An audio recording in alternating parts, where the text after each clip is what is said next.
Hey everybody, this is Rydo and we're back to another recording of Hearthstone. Today is Friday, February the 1st, new month.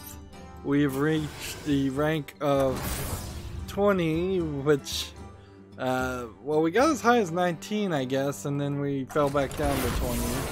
But starting with this month, things are going to be different, so we're going to see probably at least a little bit of a higher climb in the ranked play. Unless things just change completely. That would be... yeah, things might not change at all, actually, is the other thing. We may very well find that I still end up at rank 20. Let's see. We're starting slightly earlier today, but not incredibly earlier. Do I want to play 6 pirates? Which could be a little bit different, or cast 25 spells. Yeah. 3 wins with the druid or hunter will probably get 25 spells done. Let's just double check to make sure we've done the tavern brawl. Yes, we have. Alright, and while we're over here, let's go ahead and set this favorite as our new favorite. And like, we were doing Rasticon's Rumble, but the one before that, I guess, was maybe this one? Yeah. Frostwolf. Alright. These card backs are pretty dumb. I have to say, it's ridiculous that we're getting one a month. Spell Hunter will have actually no problem playing spells. So I've been playing Deponia Doomsday, which is the 4th game in the Deponia series, and finally figured out that, oh, it's actually Goodbye Deponia, which is the 3rd game in the series that is getting released to, I believe, Switch and maybe some other consoles.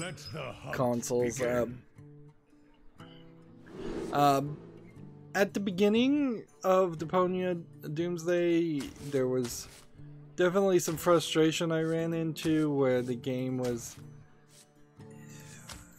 repetitive and obtuse, and it was just hard even for a point-and-click adventure game to figure out what to do or what the game wanted you to do.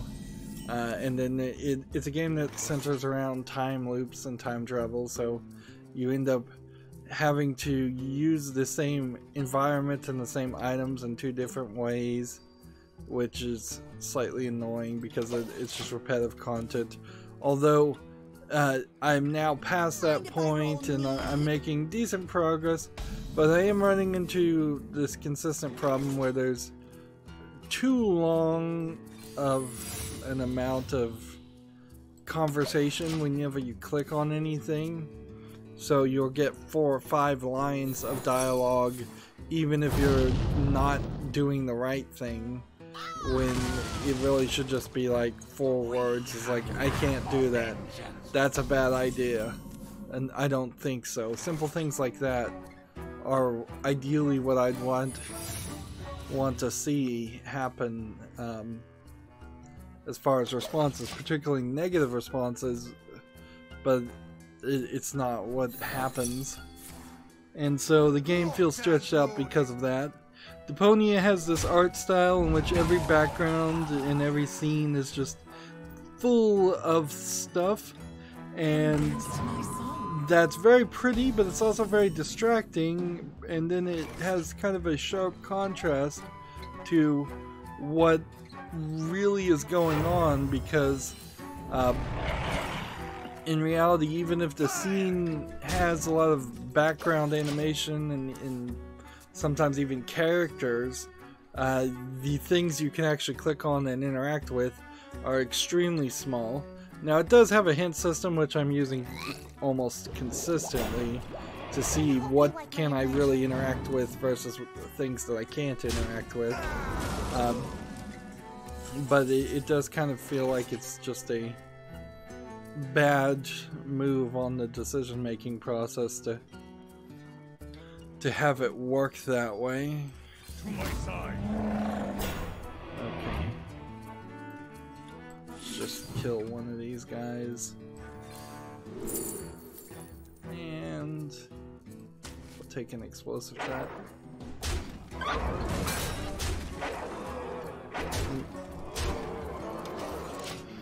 And Deponia Doomsday feels like the third game in the series, Goodbye Deponia, ended on a sour note and nobody really liked it, and it feels like Deponia Doomsday is basically just making fun of people who complained about the game ending not on a happy ending. And well, I wouldn't say a sour note as much as a bittersweet note. So I'm not sure that, kind of knowing Daedalic's style, I'm not sure that we're going to get a happy ending in the fourth game or anything really different, or if it's just that the Deponia series is going to get stretched out and continued for as long as possible, as long as Daedalic can make money on it, or if this fourth game is maybe the beginning of a new trilogy, or if it's the end of a quadrilogy. But there definitely are some things that are lacking in the quality of it. Let's see.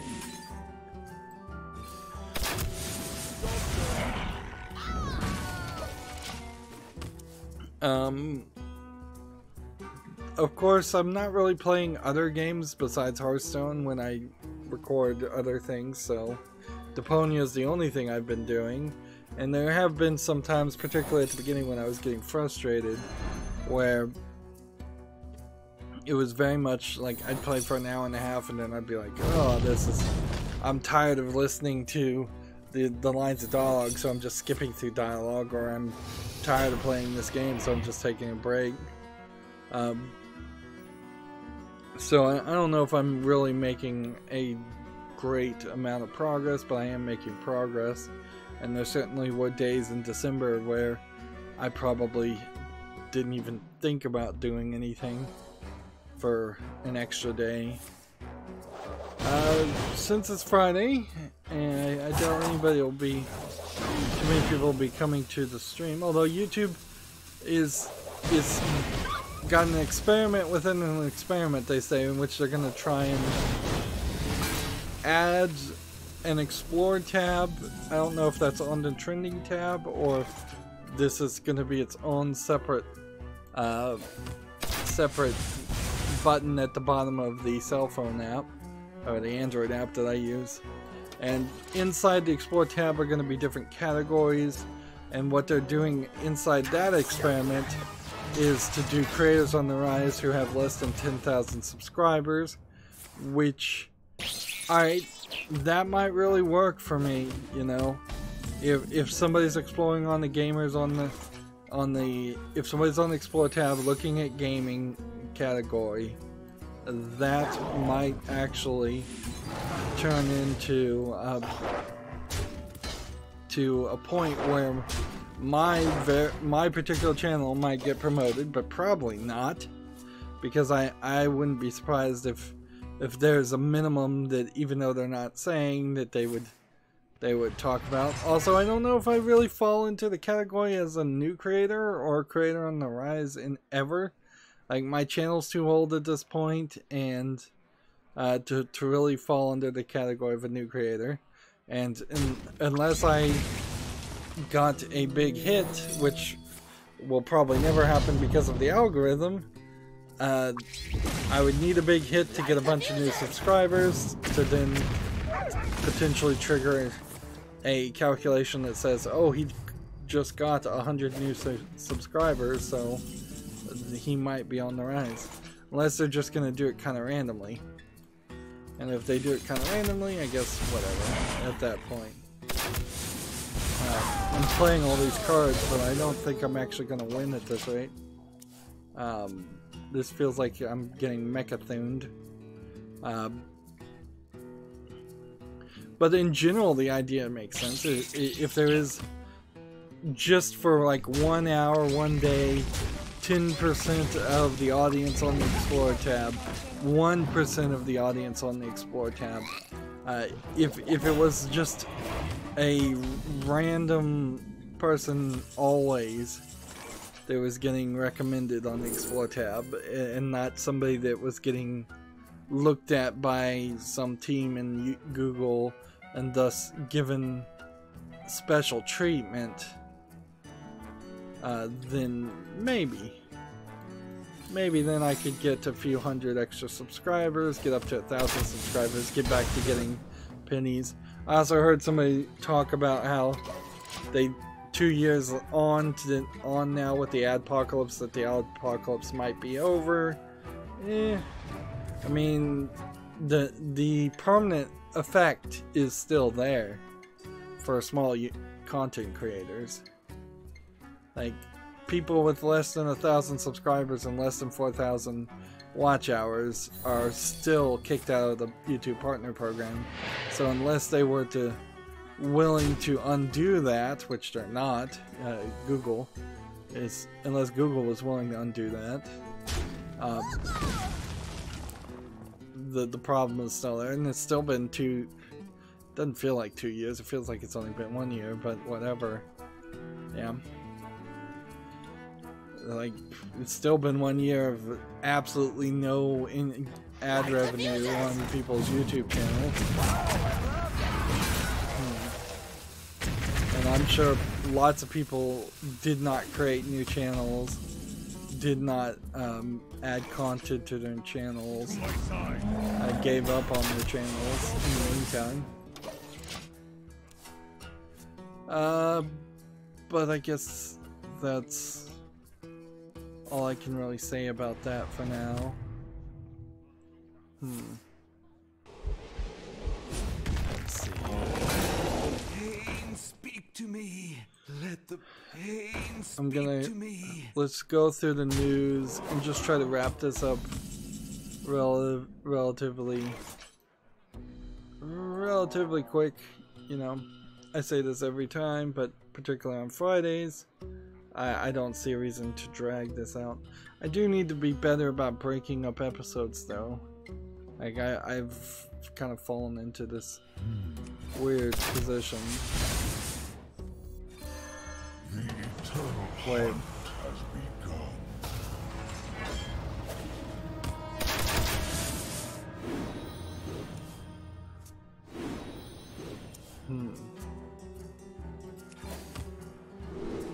So, take this, I guess, and maybe take this. Maybe I can play 2 of them next turn. So yeah, let's just go through the news and don't think that there's really too much news or too many new games. And as for daily quests on Hearthstone in particular, I don't actually think there are very many of those either, because we got a little ahead on the daily quests. Right. This and this and this. What do we want to do? Whenever a friendly beast dies, gain +2/+1. I want to do this and see if this might start him down a path of fatiguing, but I don't know if that's really the case. What are these different colors?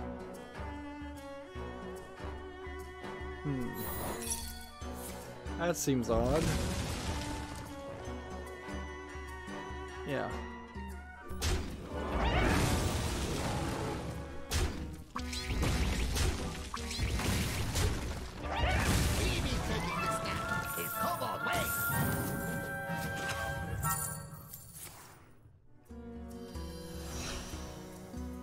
So he's just like destroying my deck. Alright, fine. You want to play that way? We'll see what we can do here. Make you out of cards again. Let's see. Charge. And Death Knight.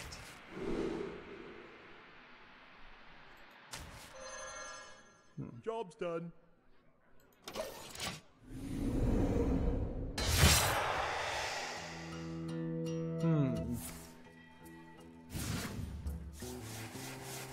Well, now he's playing Dead Man's Hand. Me hungry.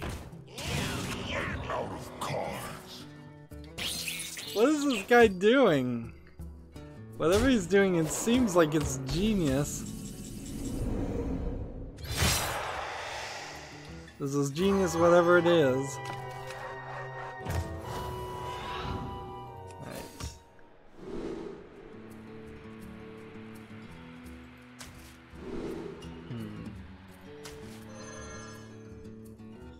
Alright, we need to kill something or we're gonna lose.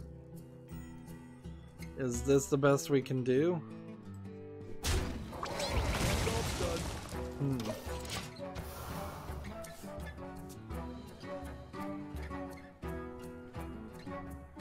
Only minion on the battlefield, that won't work either.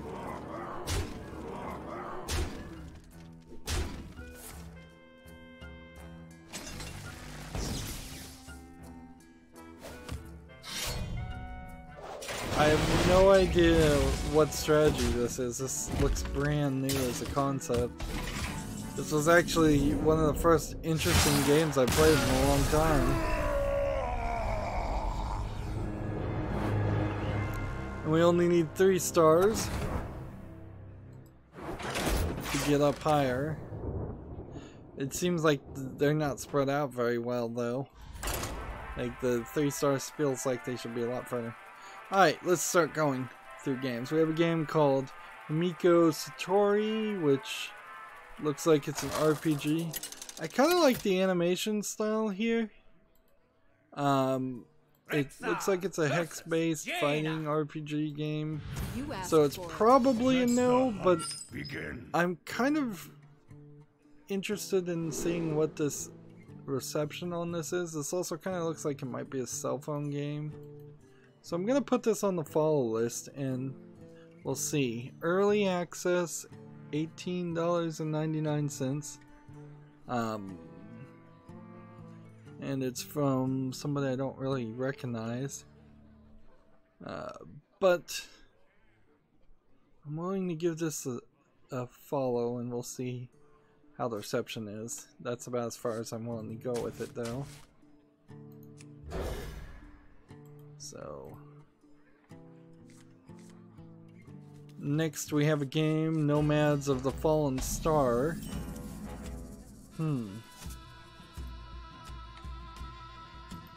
And this does not look interesting as an RPG, although this art style is probably a little sharper than one would expect.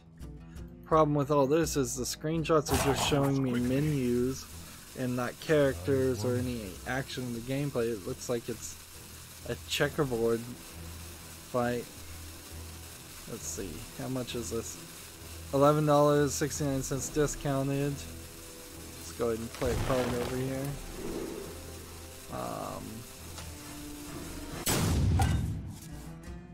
Let's see. Nomads of the Fallen Star does not really strike me as interesting. No, it's occurring to me, if it is going to be a case, and this is all just wild speculation really, but it seems to be the case that Steam games that are adult focused, adult games, only seem to come out on a Friday every 2 weeks.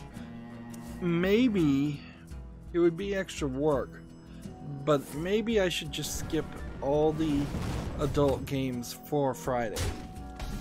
And then we could have an interesting theme on Fridays where it's like hey, if you don't want to watch on Fridays, well then that's like, you're just like everybody else. But if you do make the special effort to watch the Friday episodes, that's where all the anime adult games are gonna be, or all the adult games in general are gonna be. Let's face it, most of them are anime, but not all of them.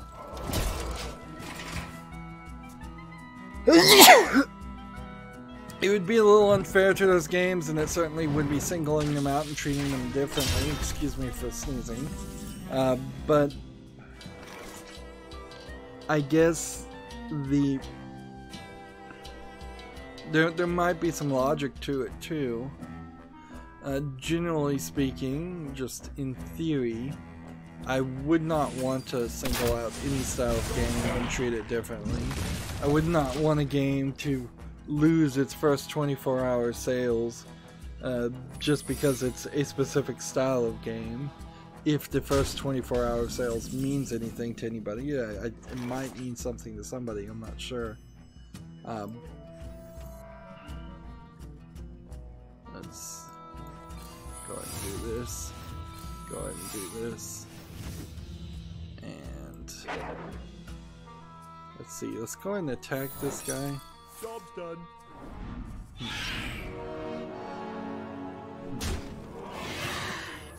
Then end the turn. So yeah, there definitely would be some unfairness of that. On the other hand, it's my YouTube channel, so anything that makes the content better is something to be considered. Although it does start to get into the dangerous field of being like sensationalized journalism, where you're reporting on the things that sell, or reporting on things differently because you can make it sell.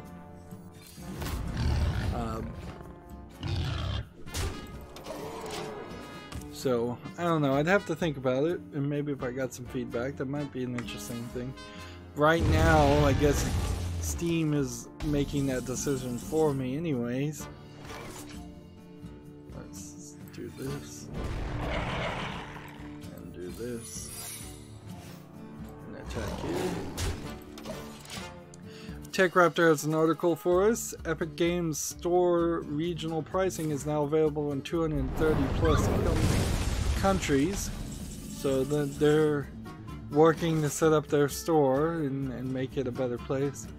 You know, it wouldn't really take a lot of work, but it is, would be slightly nice if the Epic Store at least is better than like the Uplay Store. But the real details between Steam and the Uplay Store, as I see it, and I'm talking about the Uplay Store because I recently saw it and looked at it, and the Epic Store, the last time I looked at it, also had the same problem. Is the real work is in that advertising and that algorithm. The thing that puts things on the front page, having a front page, pushing people to actually buy new games and play new games, all of which are somewhat good things, because if you don't have some level of promotion of lesser known games, you do run into the danger where the video game industry is only as big as everybody plays the most recent Call of Duty and Brothers in Arms or whatever shooters, the annualized things that everybody knows will come out, or at the best, people play the big AAA games but don't even know that the indie games exist, and that's just not good for the industry in general. So I can't, in my effort to be, and my beliefs to be pro-consumer, I can't be so pro-consumer that I would actually be anti-advertising, because I feel like a certain level of advertising can be done in a pro-consumer way, where in comparison, Epic Store feels like it has no real advertising right now because it has no real games on it right now. It's got like 10, so the front page can just be all 10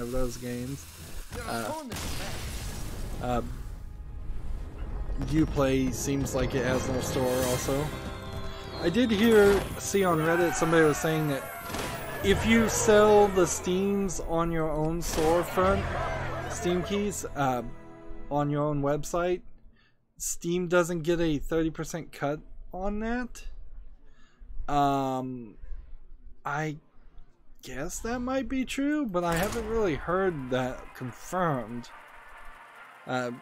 So, in theory, if you didn't want your game advertised, but you wanted the game redeemed on Steam, you could just sell the keys all on your website. At least that's what they're saying. I don't know how true that really is, though, because I imagine, I think I did hear at least recently Steam was going to hold back the ability to generate keys in large quantities for some questionable people, but I don't know, like, is that where the Humble Bundle gets its keys when it does is that where Humble Bundle gets the Steam keys, or is Humble Bundle getting its Steam keys from people selling and trading Steam keys? And I guess Humble Bundle has to be getting some keys directly from the publishers, which then the publishers would have to be generating those keys, probably for free on Steam. That's some of this weirdness and lack of understanding on my part. Also feeds, I think, directly into the Metro Exodus situation, where Metro Exodus convinced far too many people, it sounds like, to pre-order that game on Steam because they did not want to deal with the Epic Store.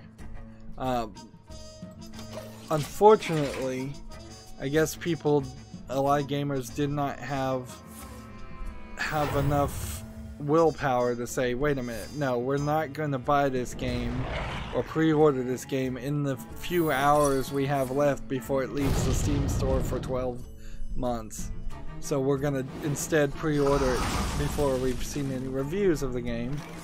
And I said last stream that I kind of wonder if we're going to find out that Metro Exodus is actually a bad game, and that's why they didn't care about limiting their initial 12 months of sales, is because it was going to be very few sales anyways. And this may have been the perfect manipulation on Metro Exodus's part, because they seem to have created an artificial scarcity and a rush towards pre-ordering that wouldn't have been there otherwise. And I honestly think Valve and Steam probably played that the wrong way too. They should have probably, if I was them, refunded every sale and taken it off the storefront. Maybe there's some contractual reason why that can't be done, but that's what I would have done. I would have said, well, if they're gonna treat us badly like this, we're just not gonna do business with them, and thus we'll just refund everybody and not have the game on our servers and be used that way. But that's not what they went for. Instead, Valve kind of just publicly complained about it, and that was that. And I don't know how much sympathy or interest you can give to a company complaining that they're getting treated badly or unfairly. Darn it.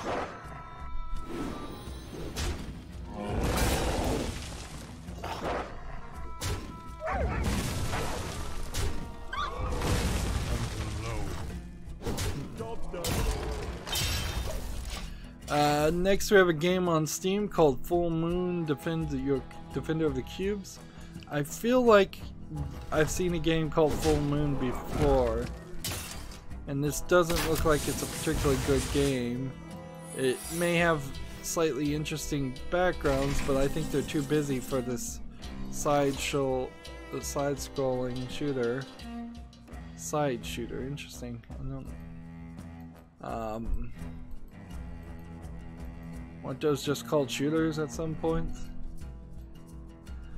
This is $26.24, and it feels like it's just like the same game. So either we've seen an increase here of people releasing games on Steam Direct, then taking them off Steam Direct and releasing them again, or I'm just getting deja vu for how similar some of these bad games are.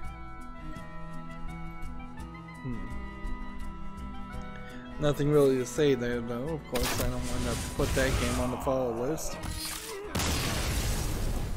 TechRaptor has an article for us. Rumor: Apple is planning a game subscription service. Apple also revoked some kind of access to the development channel, I think, of Google's on the iOS. So Google right now, or at least when the article was published, was not in a position where they could actually work on their own apps or put out any improvements. Apple's in a weird position right now, certainly, and it's kind of floundering and just trying to find its way. We've probably hit the point where Steve Jobs' ideas and concepts have all been played out. Nobody really wants to, yet again for the 4th, 5th, 6th time, replace their cell phone, their iPhone. iPhones are suffering stiffer and stiffer competition from Android phones, and yeah, pretty much just Android phones. So they need to do something if they want to stay at the tippy top that they were, or they should possibly, and this is probably a smarter move, is realize, well, there's just going to be waxing and wanings, and so we just need to hunker down and make our money from iOS sales and cell phone sales. Apple has failed the creative industry terribly with like MacBooks and their Power PC towers, whatever they're called, iMachines. I forget what they're even called.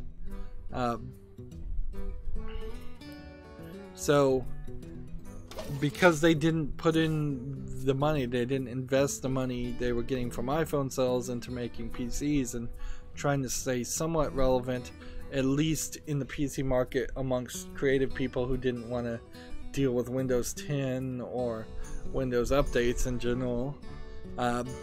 There certainly would have been a great opportunity when Windows 10 came out for Apple to compete, and they basically didn't at all.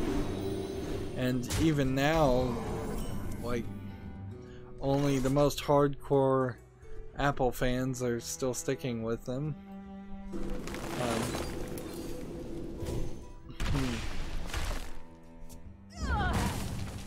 So what would Apple do, I guess, is the question on this rumor, if they made a game subscription service?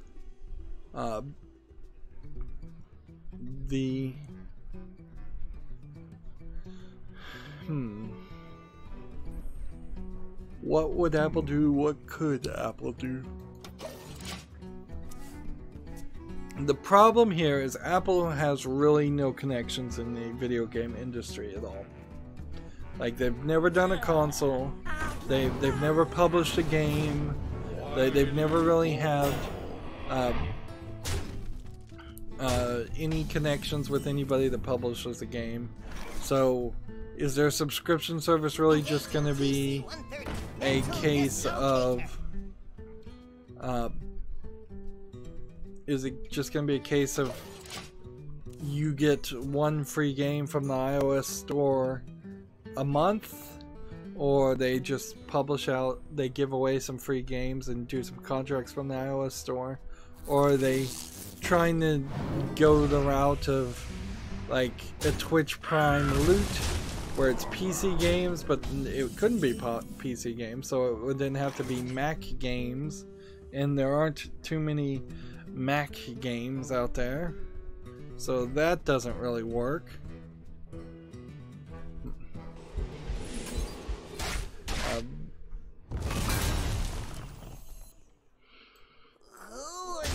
I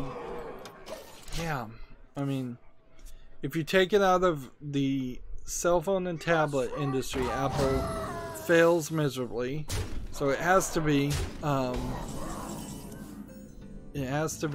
just cell phone and tablet games.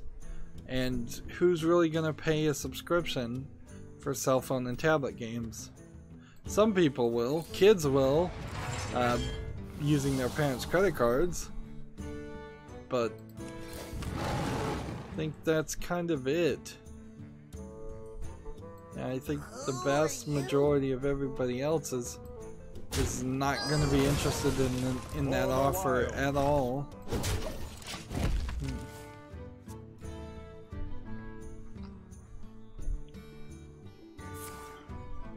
You know, I'm trying to think, instead of from the direction of what Apple would do or could do, what could Apple actually offer? And really all Apple has is money, so if they were going to buy and acquire some game developers, there might be an idea there that you could go with. But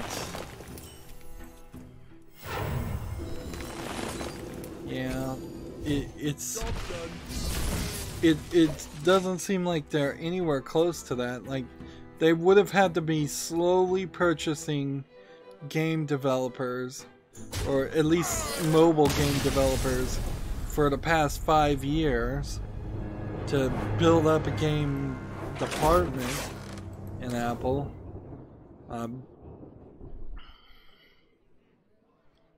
And Apple has been about hardware for so long, I don't think they could get back to software. They made a big switch from software to hardware at some point.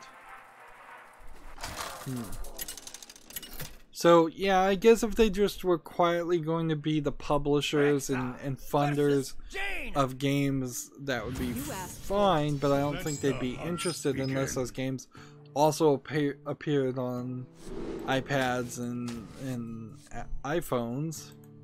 So then, even if they were the publisher and funders of games, let's say AAA games or small indie games, those AAA games or small indie games would be compromised by the fact that they would almost certainly be hamstrung to run well on an iPhone and an iPad, and I almost certainly would assume they wouldn't allow better versions of the same games to be put on consoles.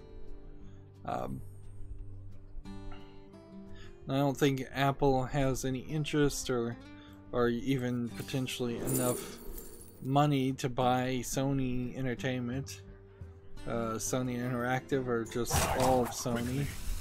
I don't think Sony would agree to that anyways, and they almost certainly don't have enough money to buy Microsoft or Nintendo. Nintendo wouldn't agree to it, definitely. So unless they could buy or own a major majority stake in either Nintendo, Sony, or Microsoft, I don't see a reason why they would release on consoles. And then that just leaves PC, and then again, I don't think they would want to make PC games, or even if they did publish PC games, they'd be small indie games that are hamstrung, so they also play on iOS and iPad. So it all kind of just goes in a circle. Apple would be better doing the rumored TV instead. or maybe just hunkering down and taking modest profits every now and then, and not trying to innovate every 6 months. That kind of is a long way to say nothing, though. And Apple rumors are a dime a dozen too, so that's certainly something to take into consideration. Moving on, we have a game on Steam called Heat, which is already mixed reviewed at 48%, so I don't think this is making it to the fall list. Seems like you're a Native American of some sort running around, or maybe you can play as different species. Cowboys versus species is totally the wrong word. Different groups. Cowboys and Indian style game, but I can't really call it a full asset flip because it looks like it's way more polished than that. I don't think the Oval Office would look anything like this during the time frame it's portraying. Early access game, $19.99. Apparently it has launch issues, so it doesn't even run for a lot of people. That's why it's at like 50%. This is also a multiplayer only game, so I don't have to worry about it. It's not gonna make it to the fall list. But yeah, I could have seen it maybe catching my eye. Like it has some visual polishes, this game Heat, but it's also made by somebody who made another game in 2015 that is also mixed at 57% positive. So the developer is telling a tale of making bad games. Alright. Let me read this and see if this is an actual video game related article.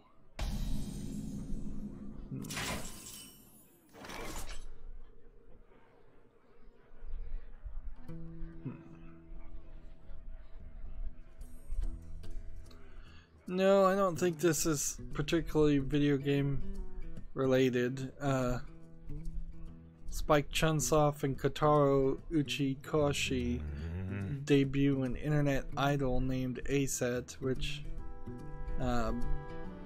this is something that's been increasingly being done. The idea of making an anime girl into an internet idol, thus having a YouTube channel, literally just trying to squeeze the last drops of money out of small independent content creators, and instead putting it in the hand of corporations that are paying animators barely anything or to make these videos. And the sad thing is that it very possibly might work. I could see a lot of kids or people in general just not caring, not knowing why it's a bad idea to potentially watch a virtual AI-driven potential. Well, I don't know if it's really AI-driven. I don't know if any of them actually were, but that's where it's going to get to, is that you're just going to end up having this AI-driven 3D model character that is being run for pennies on some server somewhere that is getting millions of dollars of ad revenue and visions and views for terrible content creation. Hopefully people would get tired of it a lot faster than I think they might. As for this character in particular, she doesn't look particularly interesting. Red hair, twin ponytails, cat ear headphones.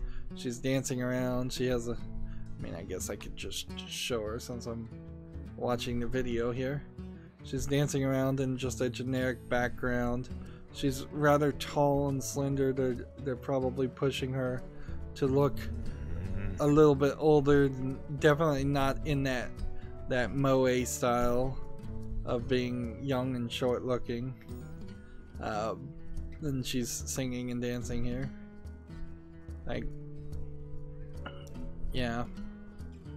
Don't fall for anime fans out there. Even if you do like anime, this is not going to improve the anime scene in any way to have all of YouTube filled with these kind of things. The good news is these attempts so far have pretty much failed. And I don't think that they're going to succeed in Japan. I don't think they're going to succeed in the West.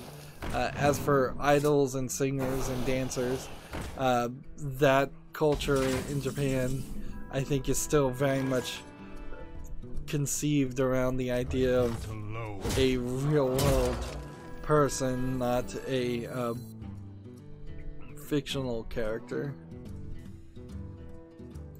Let's just do this. It might sell in some of the other Asian countries, but I don't think so. And it hasn't quite yet, so it hasn't succeeded, so that's good news too. And take this and that. Job's done. And then return. Let's move on to something that's more video game related.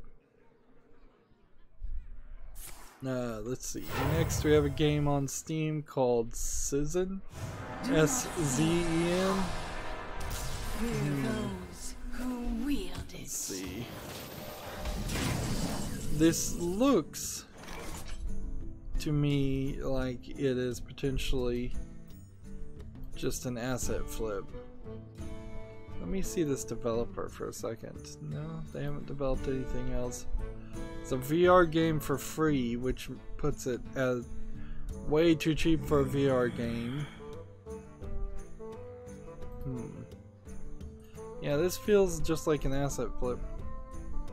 And I can't see that symbol large enough. I was suffering from some dark screenshot syndrome too. Yeah. Which tracks to follow? Let's see. Play this. And then play this. And then this. Job's done. And then you turn. Next we have an interesting story from TechRaptor. Abandoned Nintendo 64 game Dragon Sword may be completed by Pico Interactive. Pico Interactive has been the publisher that's been putting a lot of older games on Steam.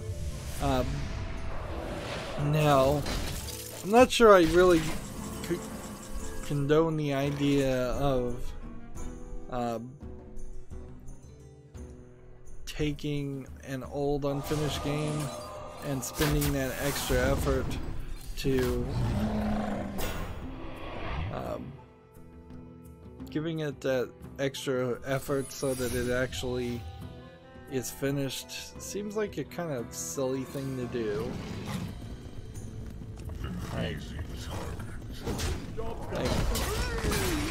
Because while there have been some abandoned games out there that looked interesting, if they were abandoned and never picked up in some bankruptcy or their idea or concept wasn't picked up in a new game, there probably was a pretty good reason for it.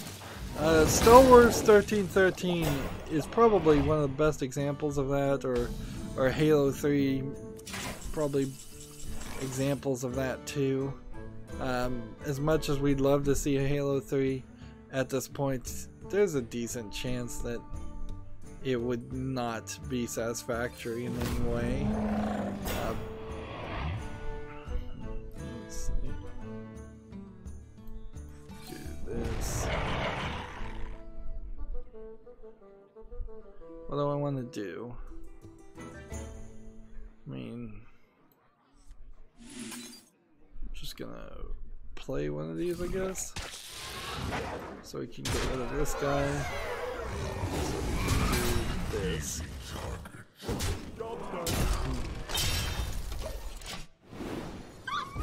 I saw a YouTube video talking about how the game Sleeping Dogs came, where it came about from, and apparently 2 iterations before Sleeping Dogs came out was this was a game starring a female character, and it was canceled allegedly, according to this YouTube thing, specifically because it was a female character, and this was in the 90s, where it kind of makes sense though. I mean, female lead games were definitely not being made, thus they were definitely not selling.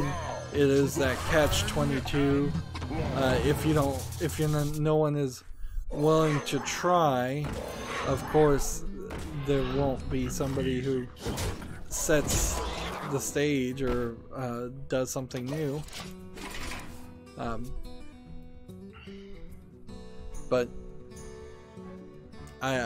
yeah, there's also arguments very much against that as far as female leads in video games. Metroid might be an argument for it, but I guess you'd have to say Super Metroid. I assume by the time Super Metroid came out, everybody knew Samus Aran was a female character, but to be fair, if you bought the first Metroid game within the first 6 months of it coming out, you probably didn't know Samus Aran was a female character, and even since that was really shown at the end of the game in the original Metroid, it's not like her being a female couldn't be easily overlooked by many people who just would not have even finished the game.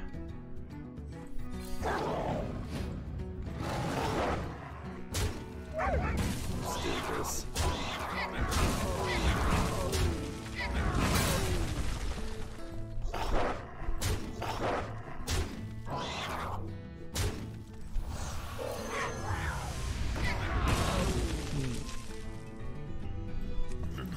So yeah, it's kind of rehashing history, but yeah, and even now, even modern times, even the Tomb Raider games, having a female-only character is difficult. Even Assassin's Creed Odyssey had to have a male character option, and I think we've probably at this point jumped over the storyline where the point where it should just always be both is an option as default, unless the writer of the story is telling a very specific story where it matters, the gender matters, which often is not the case. Let's take this, take this.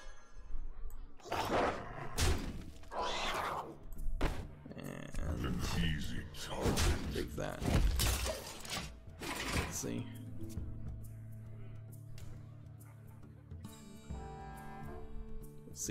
But the story here from Techcrafter, Dragon Sword may be completed by Pico Interactive. It was announced in 1998 for a 1999 release, but was cancelled for unknown reasons. In 2010, an incomplete beta was released on the web, riddled with unresolved bugs and in an unfinished state. Pico Interactive had picked up the rights to the game along with the game's source code.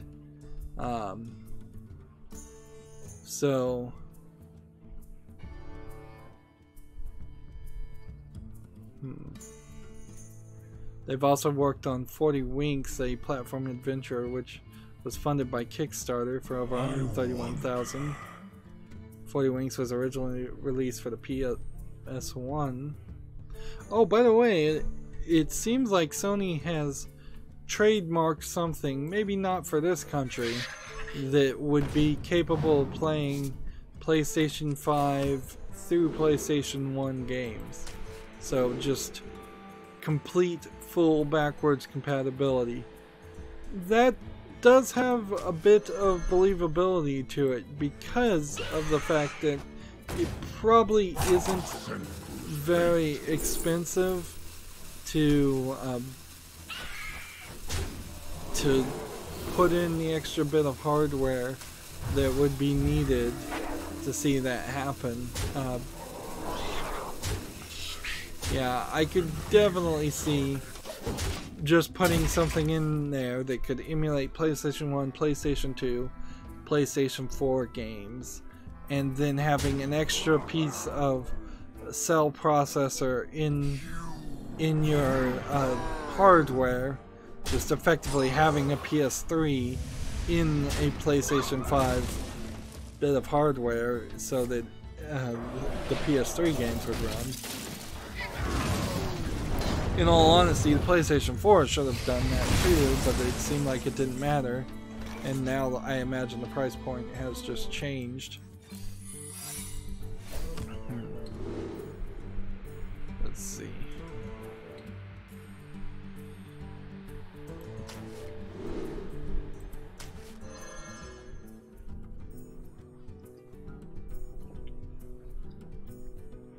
There's still a pretty good chance, though. Let's not beat around the bush. That Pico Interactive would release this game. I keep going back to the story. In its already demo state, or they released it but they didn't really finish it. And looking at the screenshot, let's just put some reality here. Here's the screenshot TechRaptor has for a Dragon Sword. This looks horrible by modern standards. And so nobody's really going to want to play this. Nobody has any nostalgia for that game. It never came out. Nobody's played it except for maybe a few people in the demo form. So it's almost certainly a waste of time. Let's do this. We need this. And then this. Do that.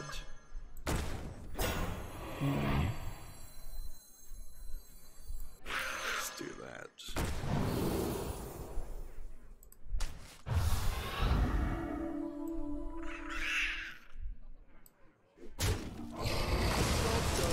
Do that. Next on Steam, we have a game called My Island, which is another one of these asset flip resource survival games, which is already rated mixed.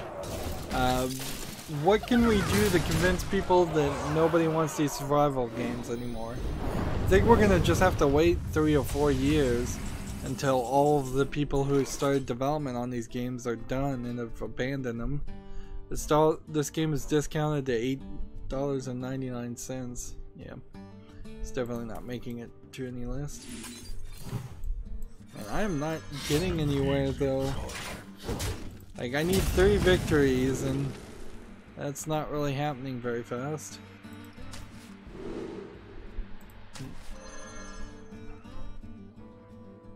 Let's see.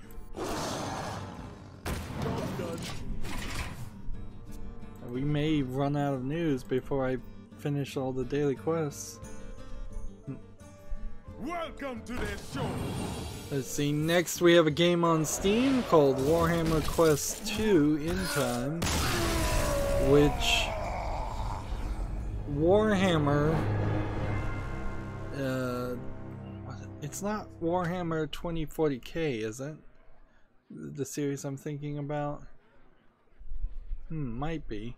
So this would be more the board game actually being converted to a video game. Yeah, that'd probably be really slow. This isn't a board game though that I would say, well, why not just get Tabletop Simulator instead? This is directly from Games Workshop, and I bet they don't know what they're doing when they're making games, video games. And I don't think people even are too happy with Games Workshop recently. I love the idea of potentially having token pieces that you can paint and customize, which maybe you can do that, maybe you can't. Maybe that's just the here's what your pieces look like. $17.99 is probably not terrible. I want to read the reviews. I usually don't do that here, but I actually want to read the reviews for a second and see what people say, and read the negative reviews, that is. So first, as a mobile port, it's okay, though the camera I wish had more free movement. The game is okay for its price, but don't expect much. Graphics are fairly basic. The story is all text with no voiceovers. So it looks like it's a mobile port, and that's really the only thing that people are complaining about. I must protect the wild. Let's see what this developer's made otherwise. Nothing. Interesting. And I guess Warhammer Quest 1 is not on Steam. So that's an awkward transition. No, it is on Steam, actually. It's just made by a different developer. And it's actually rated very positively. And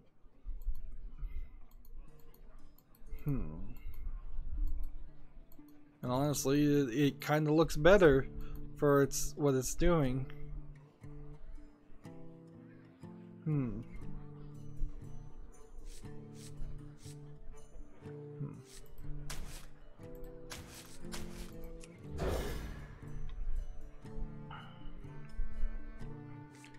So Warhammer Quest here 1 is available for purchase. It's rated mostly positive. I would say probably check that out. It's only from 2015, so it's barely 4 years old. Although frankly, if you're gonna play a Warhammer game, you probably should just play the real world game. I don't think it is Warhammer 40,000, 40K. There's a long list of Warhammer games, related games that aren't good on Steam. Hello, Wanderer. Though, and Warhammer Quest 1 does have a Metacritic review of 55, so take that too as with a grain of salt. Like, so yeah, that's not gonna make it to the fall list. Next we have a game on Steam called The Great Mushroom Hunt, which looks like a Bomberman clone. Yep, that's all it is a Bomberman clone for $3.59 discounted. Russian, Polish, English game. Doesn't look terrible, but it is just a Bomberman clone. And again, don't think too many people even really would want to play Bomberman, or ever really did. Let's see. Next we have a game on Steam called Hexa, which is a puzzle game, one of these single screen Unity games where you're spinning hex cubes. It's kind of lacking in a little bit of polish, and I think I've already seen a game that was very similar to this. Look at this size of this text and just how much white spaces, or in this case gray space, is being wasted. Yeah, this just does not have enough visual polish. There's no 3D effects on the hex grids or anything. It's $1.79 discounted.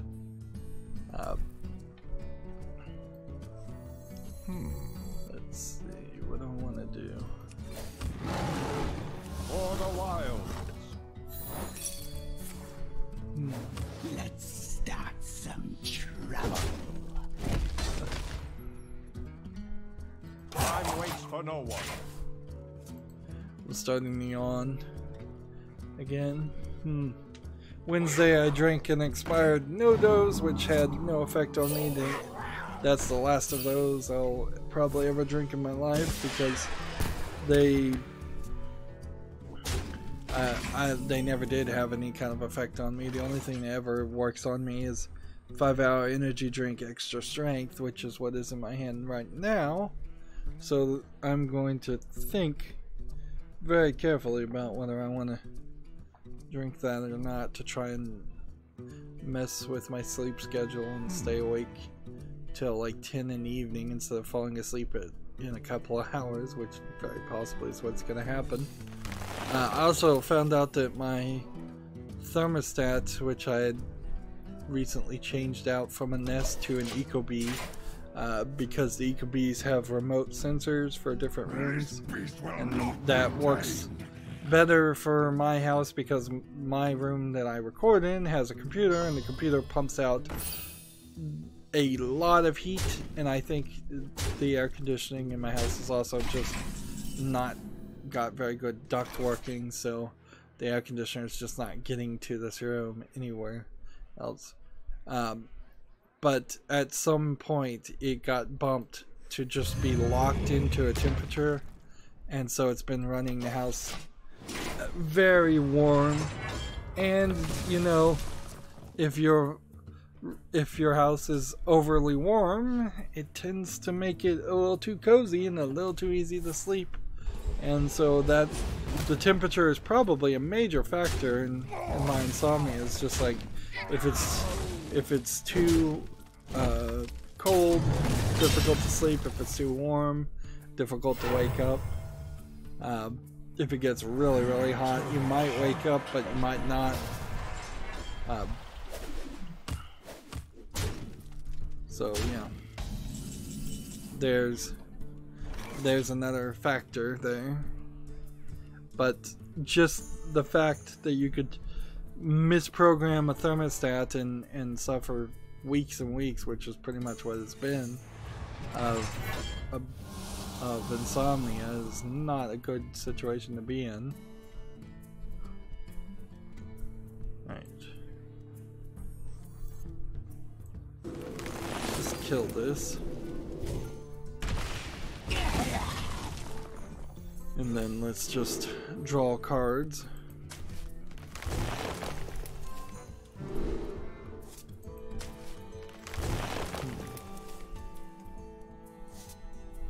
And then let's end the turn. Next we have a game on Steam called Changeling, which looks like a Western visual novel style game. The art style is kind of cool. It looks like it's rather unique. It doesn't seem like it's just trying to copy something. There's a little bit of weakness here, a little bit of weakness there.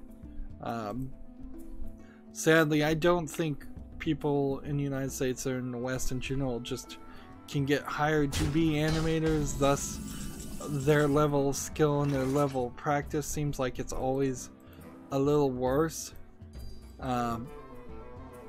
This looks rather good as a full screen image. That looked a little off on the hairstyle here. Like, okay. That looks like a face with a hairstyle added.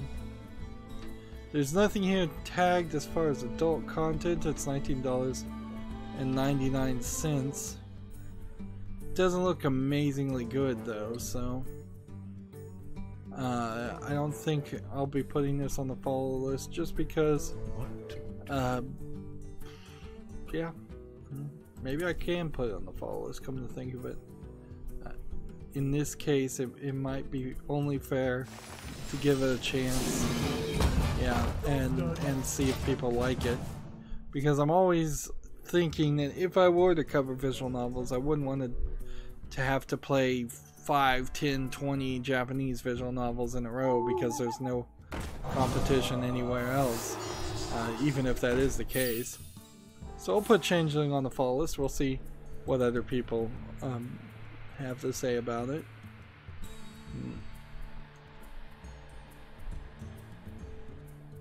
How did you silence? I guess you can silence that minion. Right. I could play this. I could play this. I could play this. Let's do this. Draw this. And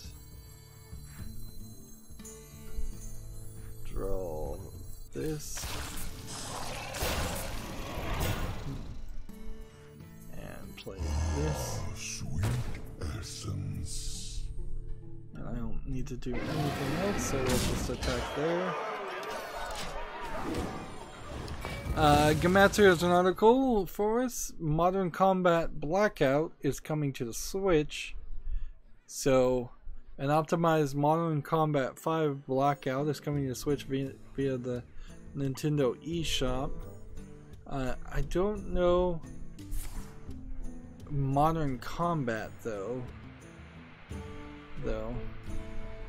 It seems like it might be a mobile phone game that has been named specifically to sound kind of like Call of Duty Modern Warfare or Counter-Strike Go, games that sound, it's like a name infringement type game, you know, trademark infringement style game. Alright, let's play this. TC-130 mental dislocator. And let's become a copy of this. We'll kill that.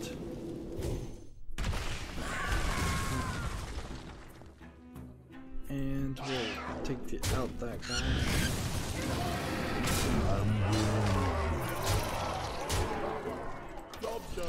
Gamatsu has another article. Nier Automata Game of the Yorha Edition Japanese bonus content image. So Game of the Yorha Edition is Game of the Year Edition basically, but Yorha is the name of the organization that the main character B2 is a part of. So I was kind of wondering about the Game of the Year edition for Nier Automata because the PC version still has its slight problems, and so if there is a PC Game of the Yorha edition that comes out, maybe it will be the thing that has the patch that fixes everything else. At this point it would be kind of silly for me to buy Nier Automata when almost certainly there will be a Game of the Year edition that comes out. Looking at the screenshots of the bonus content, it doesn't look like it's particularly interesting. Alright. It does say the Game of the Yorha edition will be due out for the PS4 February 21st in Japan, and the PS4 and PC worldwide February 26th.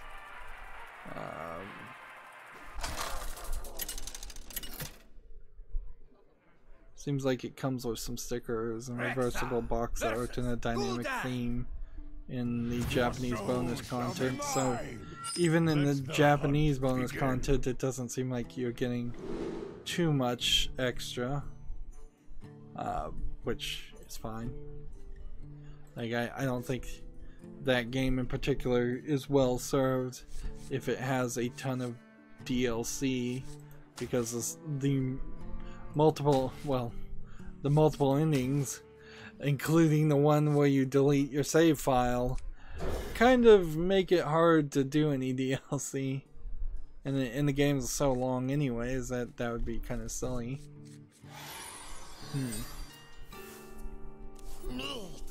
So let me look at this game before we start showing it off.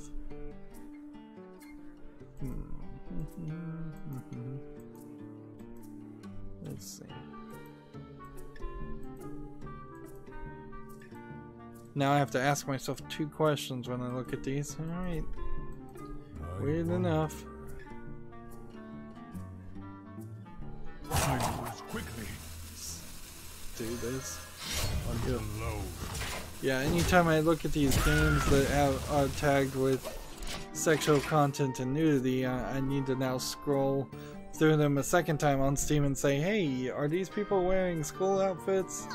And in the trailer I'm saying that they technically are, but they're done in such a way that I think people in inside of Valve may have not caught it.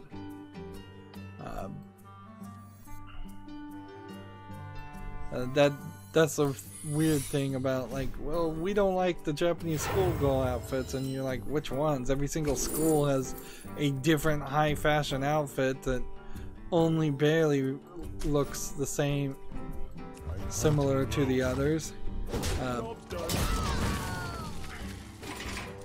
Anyways, talking specifically about this game, we have a game on Steam called 99 Episode 1, published by Sekai Project, and we can see it's moe anime girls and a fantasy thing, sexual content, nudity. It's a visual novel, almost certainly,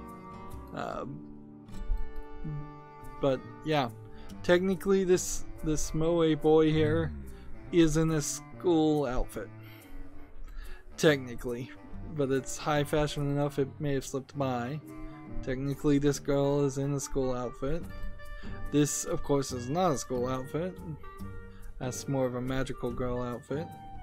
$17.99 with this big old content warning, discounted. So, what are we doing with adult games these days? It's been a while. It's already rated positive with 26. I guess I'm putting adult visual novels on the fall list until we get to a point where I can decide whether they are of a really high quality. Because if I ever do get to the point where I can cover them on Steam or maybe somewhere else, I hope you like my invention. I would like to have that list prepared and ready to go. Speaking of visual novels, the Fate Stay game, which is now 15 years old, I think I left that tab open actually to mention this, is not available on Steam. It's, I don't think, really available in English for sale on PC right now. It may have been at one time, but I can't remember what I actually found out about it. But yeah, it's not available on sale for Steam, and it's so old it would be very hard to justify playing it. A 15-year anniversary remaster, release, remake would be very much appreciated. The Fate Stay series, as it is, at least the original game, has some justification to exist in my mind.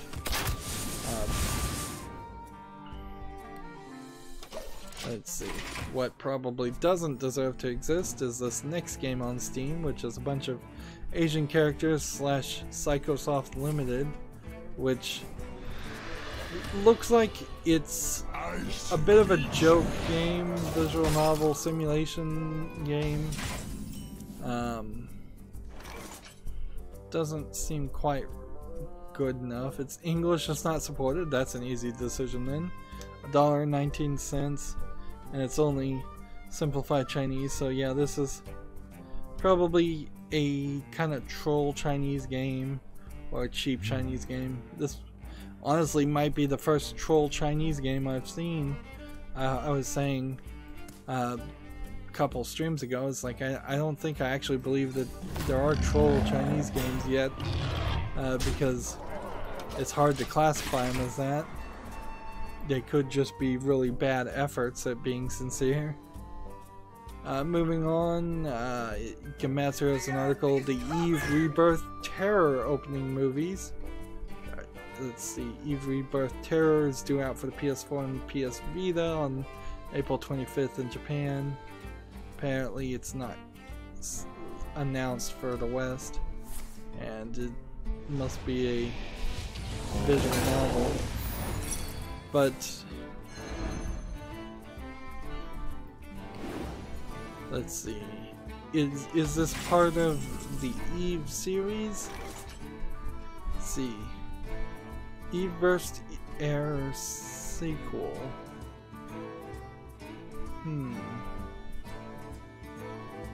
There was a game called Eve something that came out for the PlayStation, but I'm not sure this is related to that. Alright, let's hit this. Hit this.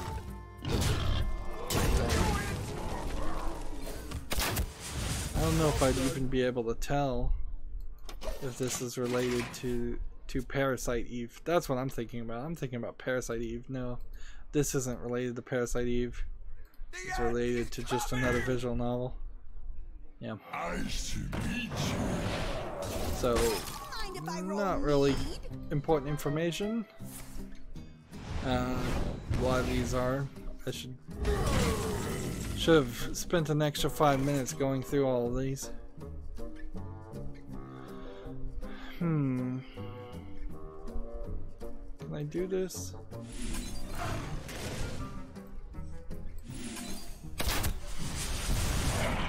I knew it! I hunt alone. It's in the turn here. Gamatsu has another article. Metal Slug XX is now available for PC. Upscaled graphics will support up to 4K. I'm not sure I'd ever actually want to play the Metal Slug series, but it is something I'm keeping an eye on. So, yeah. This was a game that was on the list anyways to talk about. So we have Metal Slug XX, which is, I guess, a remastered Metal Slug X. This came out January 31st, yeah. And it's already mostly negative. Interesting. So people probably are not happy about it, and I imagine people have been running emulators to play this. $19.99 seems like it's pretty expensive too. Let's look at this. Graphics and performance wise is great, however, what makes this a bad port is the lack of control and graphics options, with no way to rebind keyboard controls in the game. You have a space to shoot, shift to jump, control for grenade, backspace for weapon change. I can't find any special attack button on the keyboard. The binding makes the game pretty much unplayable without a controller. No graphics option, which means no way to change to Windows mode or change resolution. As a plus, pressing escape insta quit the game. A thing called refund this game. Interesting. Alright, destroy a random enemy. I can't play any secret until somebody attacks. I have like 3 explosive traps in my hand.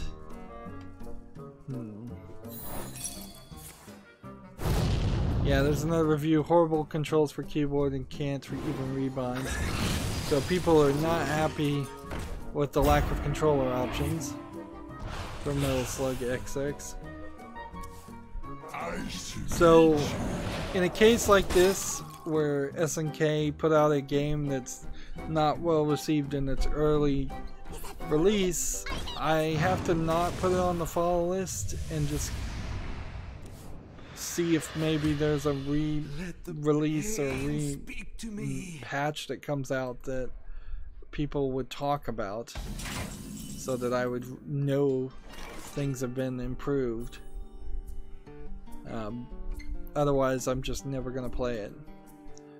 You only get one opportunity to put your best foot forward, and if you fail to do that, that's pretty much your own fault. As a game developer, or as any other situation, frankly.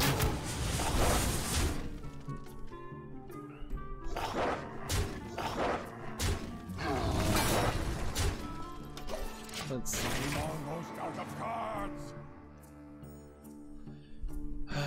Next we have a game on Steam called Dog in a Box, which looks like it's a VR game that is kind of just a troll game, it seems like.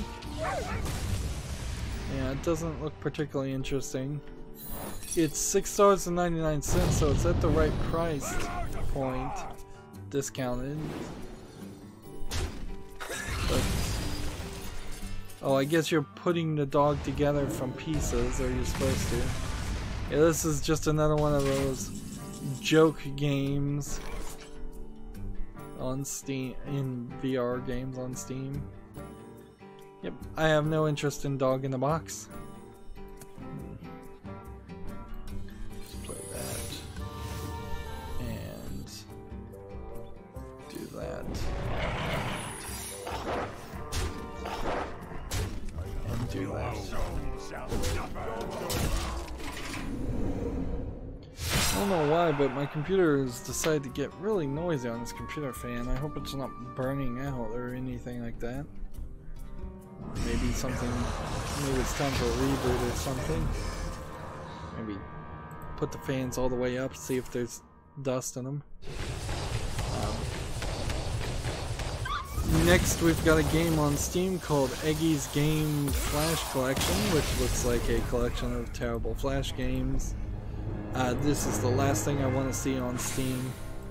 I think Steam could easily put out a rule, we don't sell Flash games. And just with that phrase, eliminate this style of low effort games. Discounted to $1.79. I'm surprised more Flash games haven't been tried to put on Steam Direct, but I think even Steam Direct kind of knows that is, people on Steam Direct kind of know that's ridiculous. What happened there? I feel like I just won. Did I not just win? Apparently I just lost somehow. I'm not even paying enough attention to know. Gamasutra has an article. Konami enjoys a profitable 9 months thanks to a strong sports game sales. Well, Konami really doesn't have anything else besides sports games at this point. So, I must protect let's see. the wild.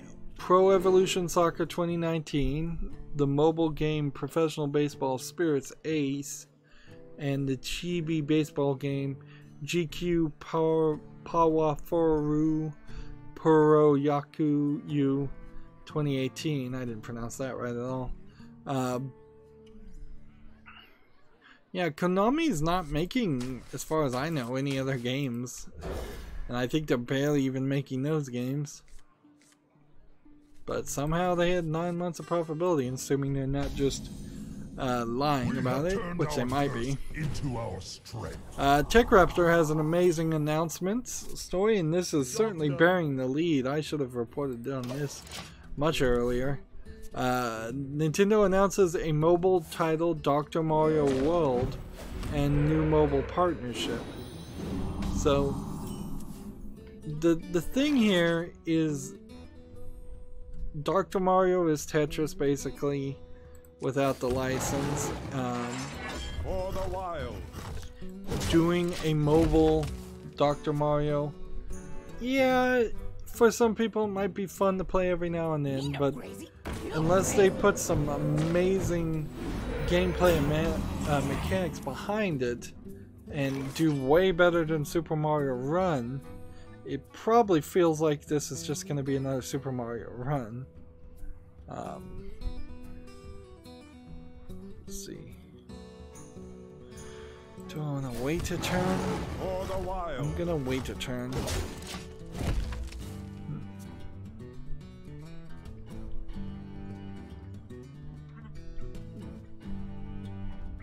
So they're working with a company, Nintendo is, called Line Corporation, which is a mobile game developer known for titles such as Line Disney Tsum Tsum and Line Rangers. Line is a Japanese subsidiary of the Korean company NHN Entertainment, which will also play a part in operating the newly announced Dr. Mario World. So they're not working with DNA in this case, which would have been the partner before this point. That didn't work as well as I would have liked, but whatever. Job's done.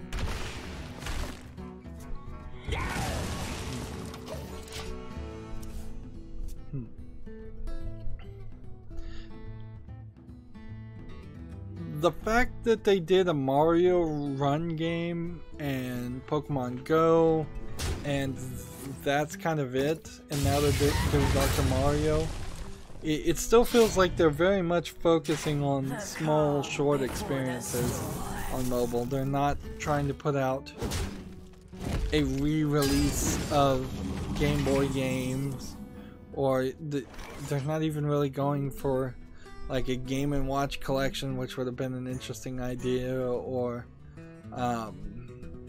Donkey Kong 1, 2, and 3 on mobile, which would have been an interesting idea. The arcade Donkey Kong games. Let's see. Draw a card.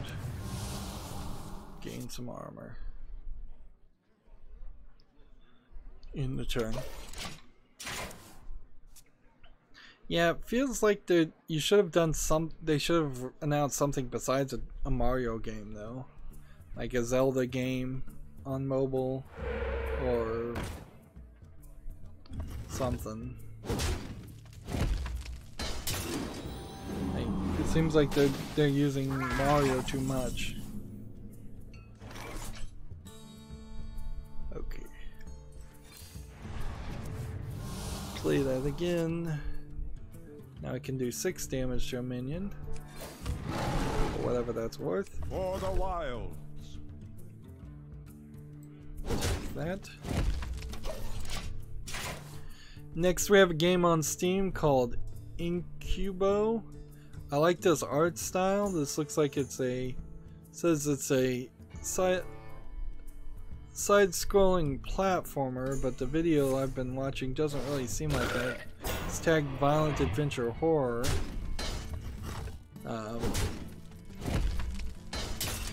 So it's caught my interest. Dark themes often do, and that's why you see a lot of dark themed games out there, but the videos are definitely not showing a lot of gameplay, so this might not be much here, or this might be very short.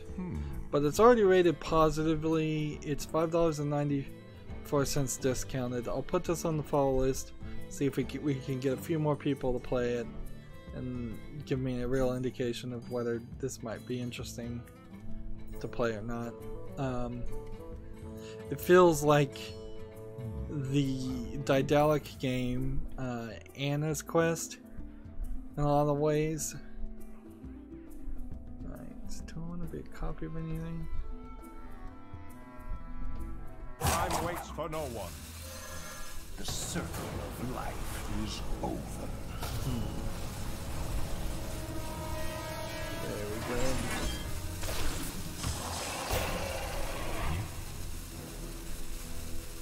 And let's kill one of these guys. So yeah, I'll put that game on the follow list.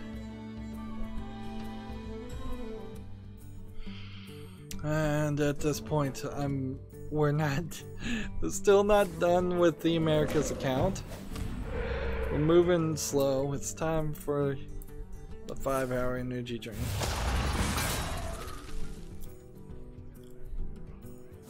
And the good news is this isn't expired because I looked at that first. Not that it being expired would probably change much.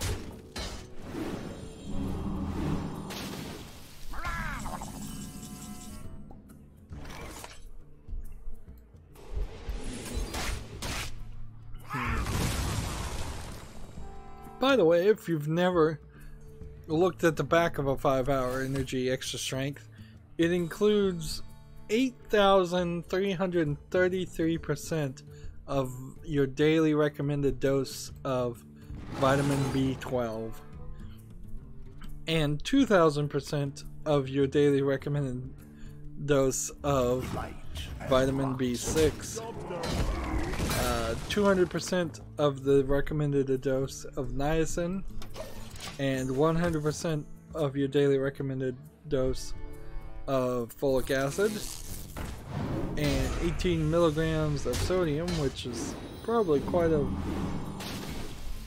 Well, actually that's not that much, but it's probably a lot for the small amount of 1.93 fluid ounces that you're drinking. And the energy blend itself has 2,000 milligrams of its proprietary taurine whatever mixture. See, if we played this, that won't work. If we play a spell that costs 5 or more, draw 3 cards. So my point there is, it is just like chock full of way more than you are supposed to have in a daily. And anyone else that I've ever seen drink a 5-hour energy drink extra strength Death is eternal. probably can only drink half a bottle and then regrets it horribly, because it's just like a crazy amount of caffeine intake, or feels like it's that. Dark spirit, twist the trees, foul the lake, and curse this land. And I would agree with him. If I found anything else that wasn't so harsh, I wouldn't drink it. Or so extreme. Let's see. Warriors of the Gonna do frozen that. wastes, rise. Let's see. +3 attack. Sure, let's get rid of this guy. Next we have a game on Steam called Necken, N-E-C-K-E-N, which seems like it is kind of a Zelda clone, but the animation's not that good.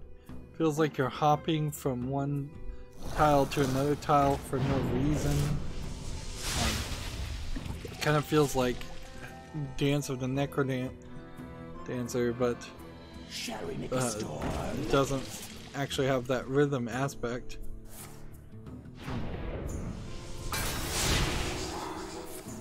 Let's see. Yeah, I'm just not seeing enough here that interests me. Feels like it's probably a roguelike. It's early access for $14.99. That's a pretty expensive price for a game that looks like this too. So I'm not really willing to put that on the follow list. Will that be silenced? Yes, it will. Alright.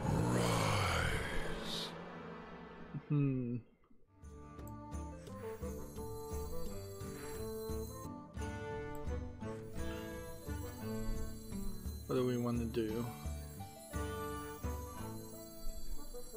My thoughts are plagued. Essence. The end has come. Just attack, I guess.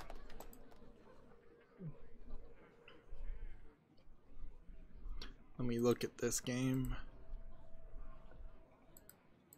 I think we already ended up talking about this game just through probably Gamatsu talking about it, so we don't have to put a lot of time into this, but it is now available on Steam. Yep. It's another sexual content idea factory RPG. So we have Record of the Argist War Marriage, which is not related to Record of the Lotus War. I was not thinking things through clearly. And you can see it's already mixed reviews.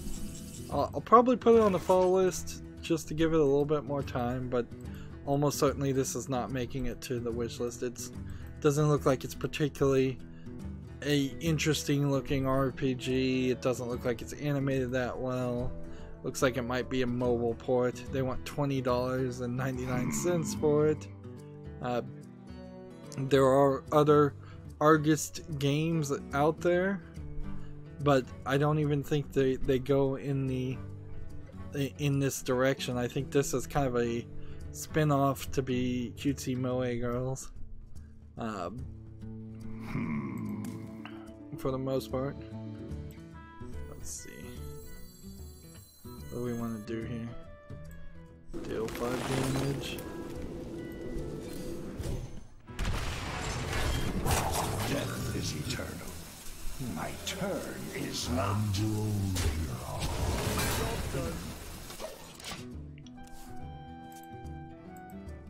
See, this will be the last game of this recording because we might as well break it up into 2 recordings.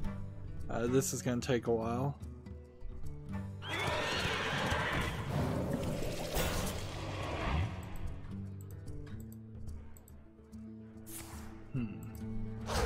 This is a weird looking one in the screenshots. Interesting.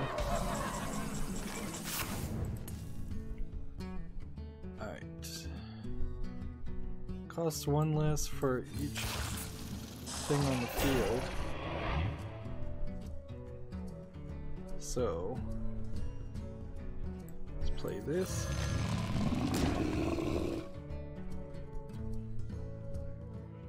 Oh, that was going up in price, not going down, wasn't it? Alright. In the turn. So, next game we have on Steam is How to Date a Magical Girl.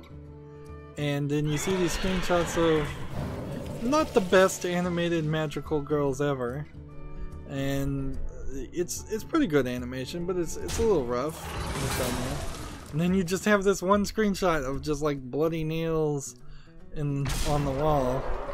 And then you've got an animation here that's different for this visual novel, which is, I assume, what it is. And then you've got this. So it seems a little bit all over the place, but whatever. Let's see, $8.09 discounted. Let's see, it's English only, but not full audio English. I guess we could put this on the follow list and see where this goes. But this feels like this might very well not be up to the highest level of quality. I haven't heard of this developer or publisher either. Alright, back to this game. Do this. And do this. And I don't think I actually have enough here to survive.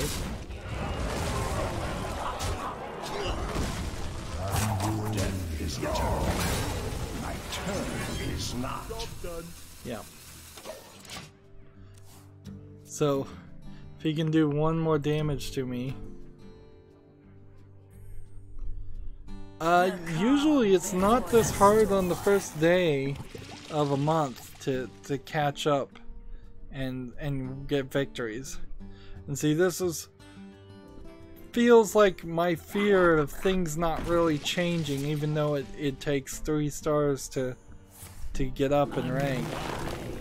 Yeah, it feels like that fear might turn out to be true. Perhaps with this new change, they did actually convince a bunch of people to come back and play Hearthstone again, and now I'm getting put up against some veteran players who had retired. Because like all I've needed to do for the last hour and 45 minutes really was get 3 victories, and I'm at rank 20 and I can't even get that 3rd victory. And we're still not seeing any announcement for a new expansion, so I'm not there yet where I would want to buy more cards or redo my decks and change it to top meta decks. I don't have enough dust, I don't have enough new cards, and I don't want to get into the point where every month I'm redoing my decks. Well, that's going to be it for this recording. Stay tuned if you're watching live. As always, I ask you to like, share, subscribe, comment, and watch every second of my videos. If you want to friend or follow me on any social media sites, there's a whole bunch of links down below in the description box. And if you want to support me even further, you can friend me on Steam and gift me a game off my wish list, or you can support me via Patreon. Thank you for watching. Have a good evening.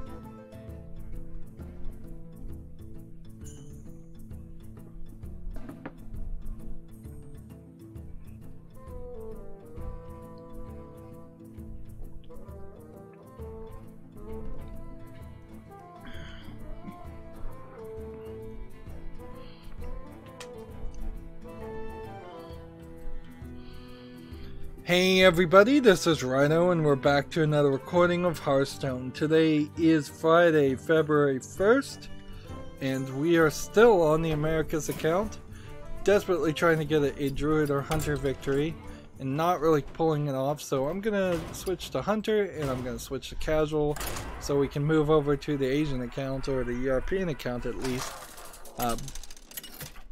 Now, as for news, we've got a decent amount of news, new games to show off and talk about, but yeah, still trying to go for that accelerated experience, and also I'm still dealing with insomnia, so I started a little bit early today, but I'm also starting to feel my eyelids droop a little bit. Job's done. Can't play, so let's go.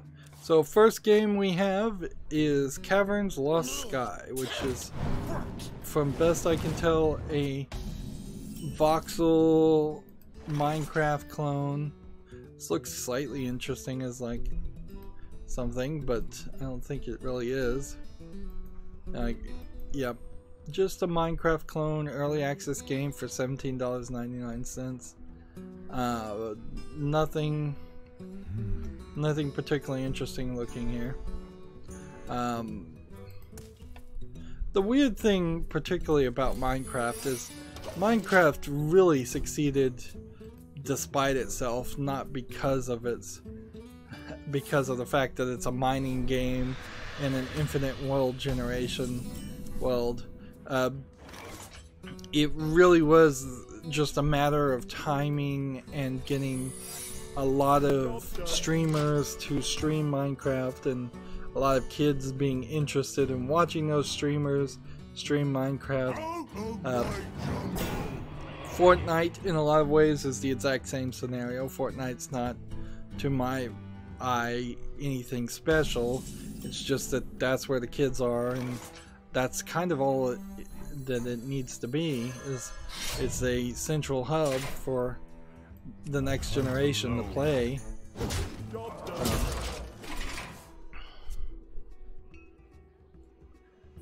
Let's see. Gamatsu has an article, Dr. Mario World announced for smartphones. We already kind of talked about this.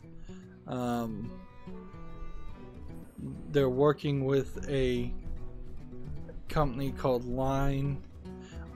It feels really weird, and I was saying this before, that they would make Super Mario Run and then Dr. Mario, and they wouldn't pull out for any other series that's a Nintendo classic or well known. But also, I guess there is an argument to be made that Nintendo has pretty much abandoned all of its other series. A lot of the NES games that were Nintendo games have long since been abandoned. We haven't had a new Donkey Kong game from Nintendo. We haven't had a new Punch-Out game of really any interest. We haven't had a Wario game in a very long time. We haven't had a Zelda game in a very long... Well, not a Zelda game. We haven't had a Metroid game in a very long time. We haven't had a Zelda game in a couple of years. If they really were going to go hard into mobile, you'd think they might try to do a Splatoon game, but they aren't.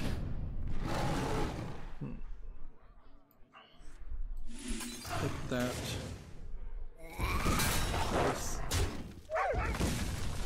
How How did this guy get an 8-8 on the field so quickly? And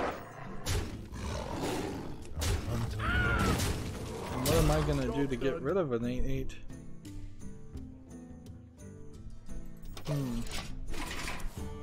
But even if you were gonna make a Mario game, I don't know why you'd want to make Dr. Mario on mobile phones. Like, is it really gonna be something like Clash Royale, where perhaps there's reasons why you would play 10, 20... Nah, Clash Royale, I probably play 5 to 10 games a day on Clash Royale, and I'm probably playing it more than most people. Like, I could see maybe doing something like that, but that's kind of it. Have some daily quests, have some reasons to play it. Do the Hearthstone thing. Maybe give some gold to unlock some... I mean, what can you really unlock in Dr. Mario, though? How do you play a mobile Dr. Mario and not be completely done with the game in less than a week? Like, It's playtime.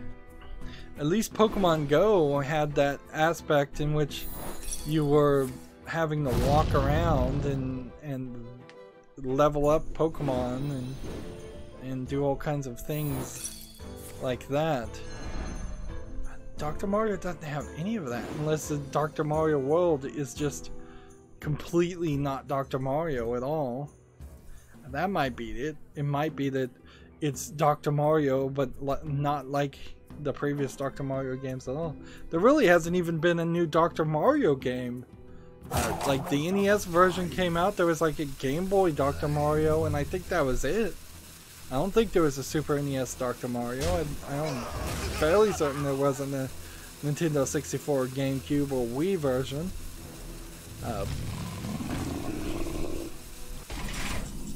Why not bring Wii Sports out on cell phones while you're at it? Like, do the Wii bowling on your cell phone, thus people are accidentally throwing their cell phones all over the place.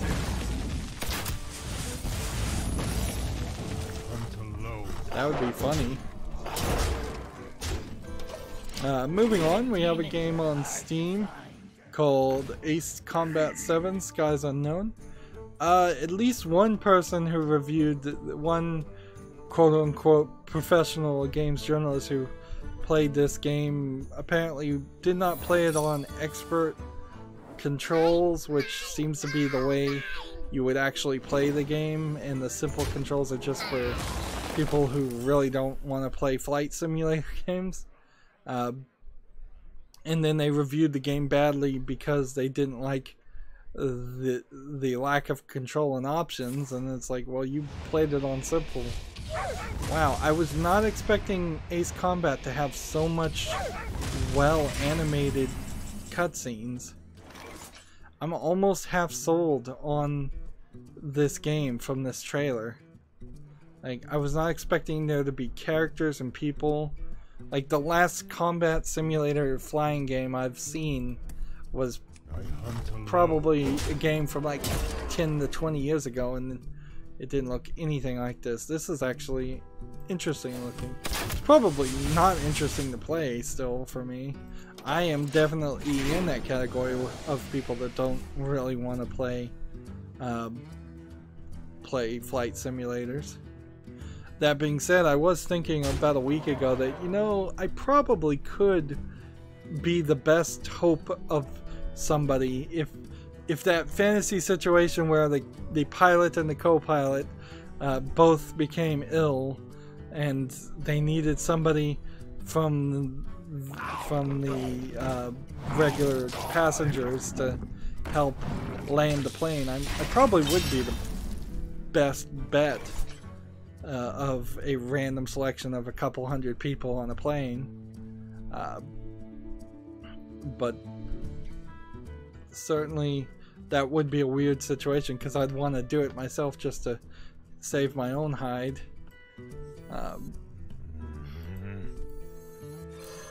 but I probably, very possibly would be like totally inept at it too and end up killing everybody. Getting back to Ace Combat 7 Skies Unknown, it's mixed reviewed right now, so doesn't seem like people are having a great time with this. I think kind of I would like to play a dogfighting game with simple controls.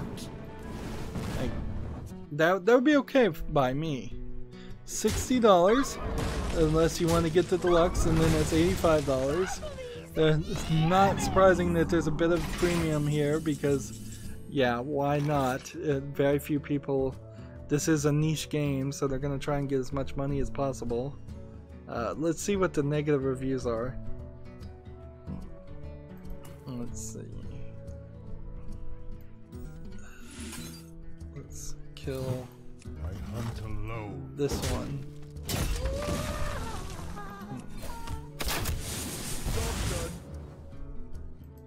Let's see, we have a negative review for it saying, is this a fun game? Yes. Is it worth $60? Sure, on console. Is it worthy of being a PC release? No. You can refer to the many other reviews as to why it's not a decent PC port. I mainly have issues with the ultra-wide support. Well, that's not a very detailed or helpful review. Let's see.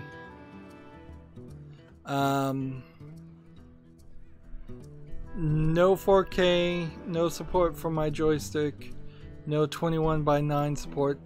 There is a very good argument to be saying, yes, you should have 21:9 support for a game of this style, because a lot of people who are playing a flight simulating game are going to have super wide screen monitors, like 21:9 resolution or higher, or multiple monitors of sorts.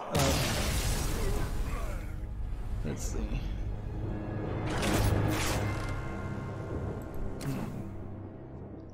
Because you're gonna want to have a wide wraparound experience, and I still cannot get a freaking victory.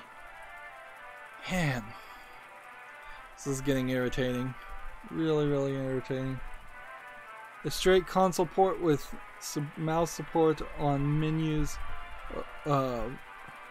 without mouse support on menus or support for peripherals like flight sticks in a flight game wouldn't have been acceptable a decade ago. Developers should have left it on consoles if they didn't intend to put work in. I must protect the wild. Okay, well, this is a Bandai Namco release game, and unfortunately, the case is with a lot of Japanese developers, they are dipping their toes into releasing PC ports, but Bandai Namco is probably better at releasing anime games that are bad quality, and people who buy anime games tend to not complain as much as I imagine Flight Simulator people do. I don't think I can put this on the follow list. Like, it's just in a bad state right now. Like, for what is effectively a AA game from a AAA publisher, it should not be 63% positive, which is a shame, because looking at the visuals, looking at thinking about playing it on easy mode, that's somewhat of an interesting concept to me. I would like to play a dumbed down controlled dogfighting game that maybe could slowly tutorialize me and move me into doing more complicated controls, although I almost certainly would never go down the route of buying flight sticks and yokes and all of that. Like, if I was going to get anything, I'd get a steering wheel attachment for my PC before that. I'm looking on Steam for any other Ace Combat games, and it seems like this is also the first one on Steam. So 6 previous games that probably came out on at least 2 or 3 different generations.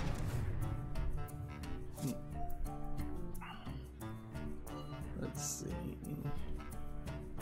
In return. So yeah, Ace Combat not making it to the follow list. It's a shame.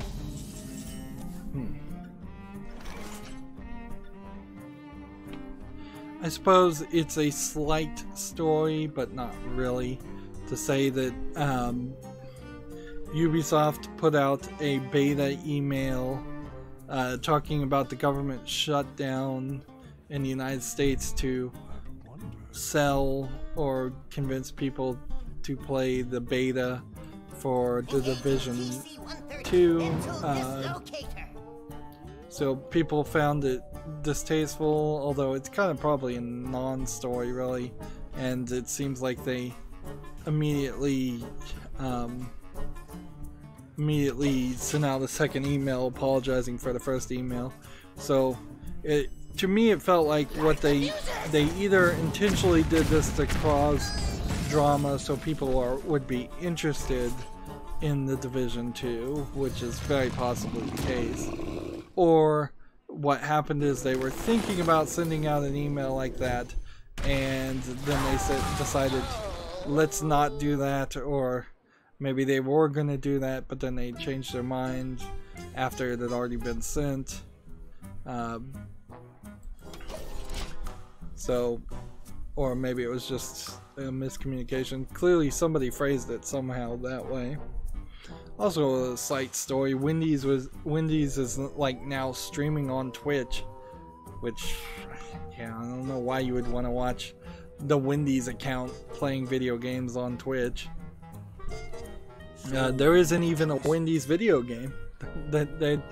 There's Burger King video games. It would make a lot more sense if Burger King on Twitch was always playing Sneaking or one of the other Burger King tie-in games.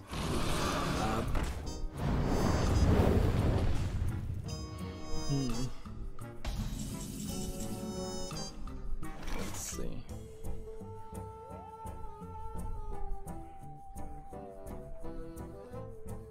If you can we cast a spell that costs 5 or more? No, so let's go ahead and gain 6 armor. I'll do 4 and then gain more armor, and then I'll do 6.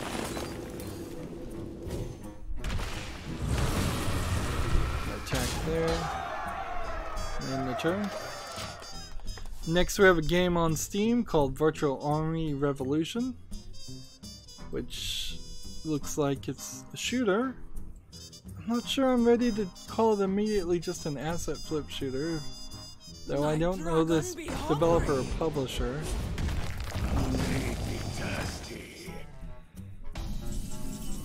Early access $9.59. Let's see if this developer's made anything else. No. And is this VR required? No, but it is multiplayer only, so I can eliminate it from my consideration because it's multiplayer only.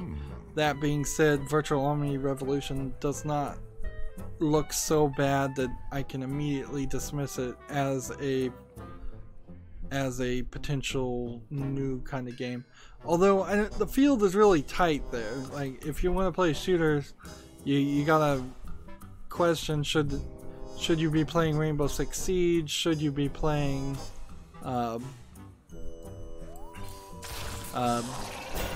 Counter-Strike Go? Should you be playing Overwatch?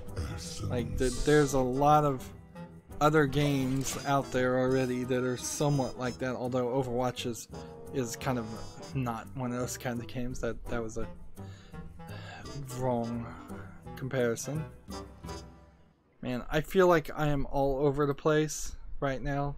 I feel like I'm I'm talking about one thing and then getting pausing for a second and then starting talking about something completely different, and I'm not finishing my thoughts at all, which means I probably am doing that. Unfortunately, like, this is what happens when you drink energy drinks, is that you can potentially force your body to stay awake, but mentally you're still going to suffer something there. You're not just gonna be mentally alert, and this is where you can get into dangerous situations. Most often it happens on the roads where you're drinking energy drinks to stay awake and drive when you lose your focus and then you end up in a car crash. And you should have just pulled over or rented a hotel room and gone to sleep.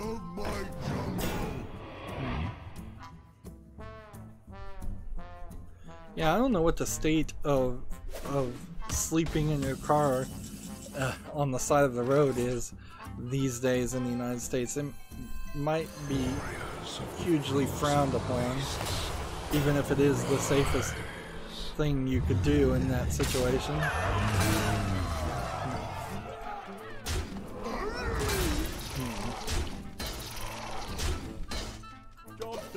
See, I imagine a lot of police catch a lot of drunk people that are asleep in their car on the side of the road, so they probably do frown on it or harass people to try to do that. Let's see, moving on. I'm trying to move on, trying to stay on track. Gamma Sutra has an article. There's an opt-in review system in the works for the Epic Games Store. This is odd because the Epic Games Store said it really wouldn't have a user reviews.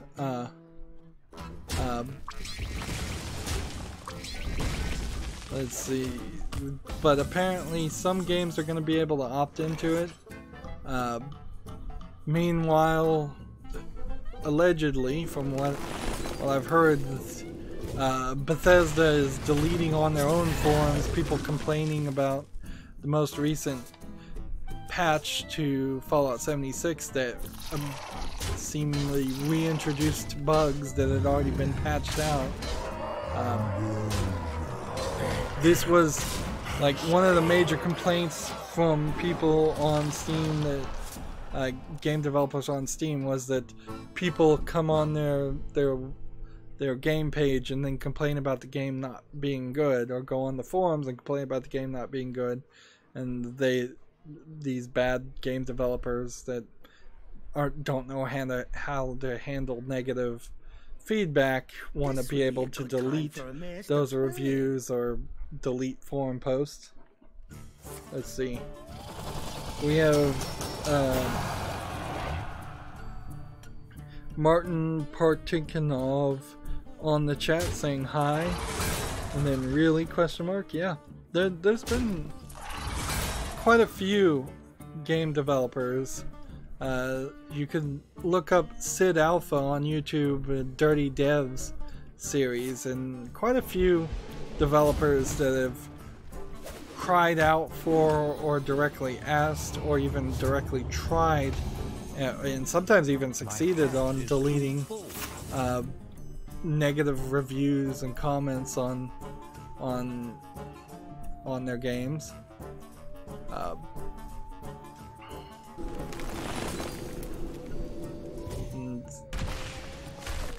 A lot of people just cannot take negative feedback, and you really shouldn't be in the video game industry, because if you can't take negative feedback, because that's something you're gonna get. Really shouldn't do anything public if you can't take negative feedback. If you just want to be a starving artist who never sells any of your paintings or books, you can do that, but if you're trying to make a profit, you're gonna have to take the good feedback with the bad feedback. Let's see.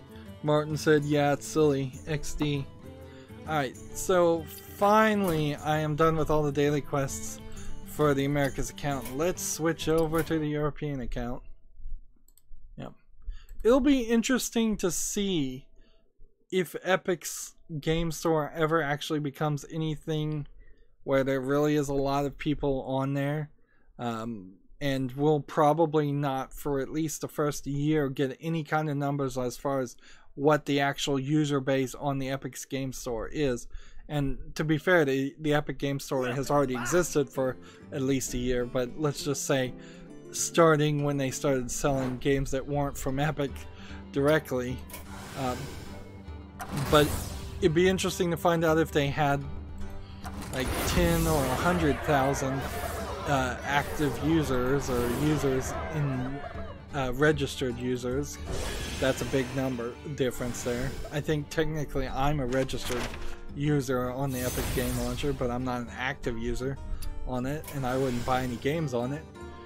But if we do get those kind of numbers, then it would be interesting to see what percentage of people who are a registered user or an active user on the Epic Store actually ever go back and give feedback, because on Steam it's not very high. Like, even games that are AAA games that have tons and tons of man, I'm gonna have to win 3 Tavern Brawls as a Rogue Warrior. Let's see, what do we have here right now? Ooh, apparently I didn't ever win this. Good thing I checked. Alright, so what is the... Let's see, Martin Parkdugov says, ahaha, where are you from? I'm in the United States, but I don't give out any more details than that. Yeah, me as well, they can count. And you, yeah, they count. And you, Epic, are effing people. Yeah. Yeah. The excitement for Epic, the Epic Game Store, I was not happy with it when it first announced. And I mean, when it first announced, when they just released Shadow Complex for free when the launcher came out a couple of years ago. Even though that is how I got Shadow Complex and played it for my channel. But when they announced that they were going to compete with Valve, I was like, no, that is not good for me, at least, because I have like slightly over 1,000 games on Steam. Maybe not all of them are good or worth playing, certainly, but going to another launcher is not what I want to do. I want to see Steam improve itself and be a bastion of a great storefront for games, but I don't think Epic, the way Epic was ever going to do it, was going to be the right move or a helpful move, because they never sold themselves as a place that was going to be consumer friendly. They sold themselves as a place that was going to be developer friendly, and yeah, that wasn't going to be a great experience.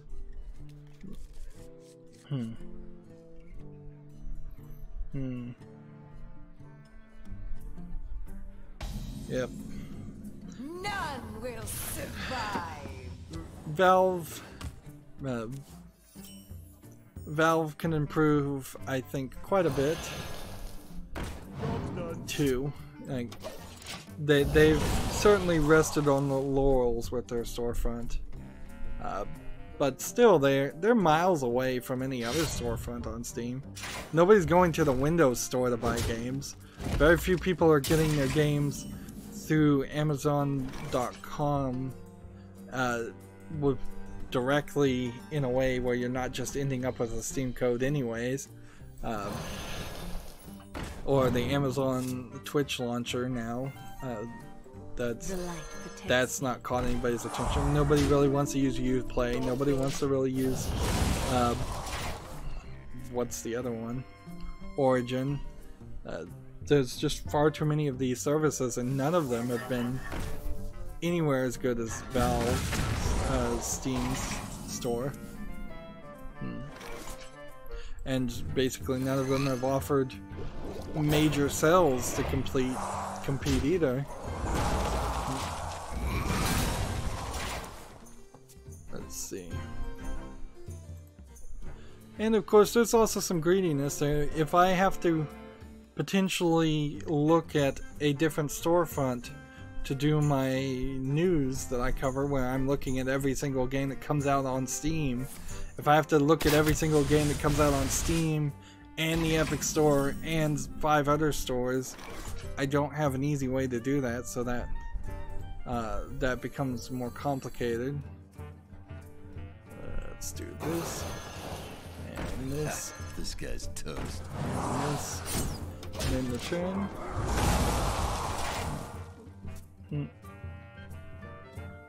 And Martin says, yeah, because they're big name and reliable. I mean, Valve is a big name, yeah. And the Epic Store is really selling itself on the thought that it's going to get all of the business of people who, of the new generation of kids that are playing Fortnite and don't even have anything on Valve, on Steam, that they're just new to gaming in general, and I don't think that's gonna work, because you're targeting a very specific audience of young players that don't have any disposable income because they're kids that don't have any income at all. To my side. Moving on though, because I don't think there's too much to say until we can get more news. We have a game on Steam that came out called Pantropy. It's already mixed reviews. It looks a little bit like an asset flip shooter. This UI looks pretty generic, and I don't know why a shooter needs like these boxes at the bottom to change into different skills. Kind of looks like a Halo clone with some of the graphics. Like that looks like a Halo ship. Yeah. I'm not seeing anything here that's really too interesting in the mixed reviews for this early access game for $17.99 discounted. Traveler. Yeah, that's not going to make it to my follow list. That's not good enough quality. Let's see.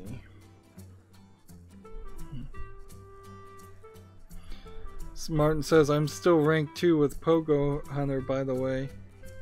That looks like Half-Life, he says. Yeah, okay, Half-Life. I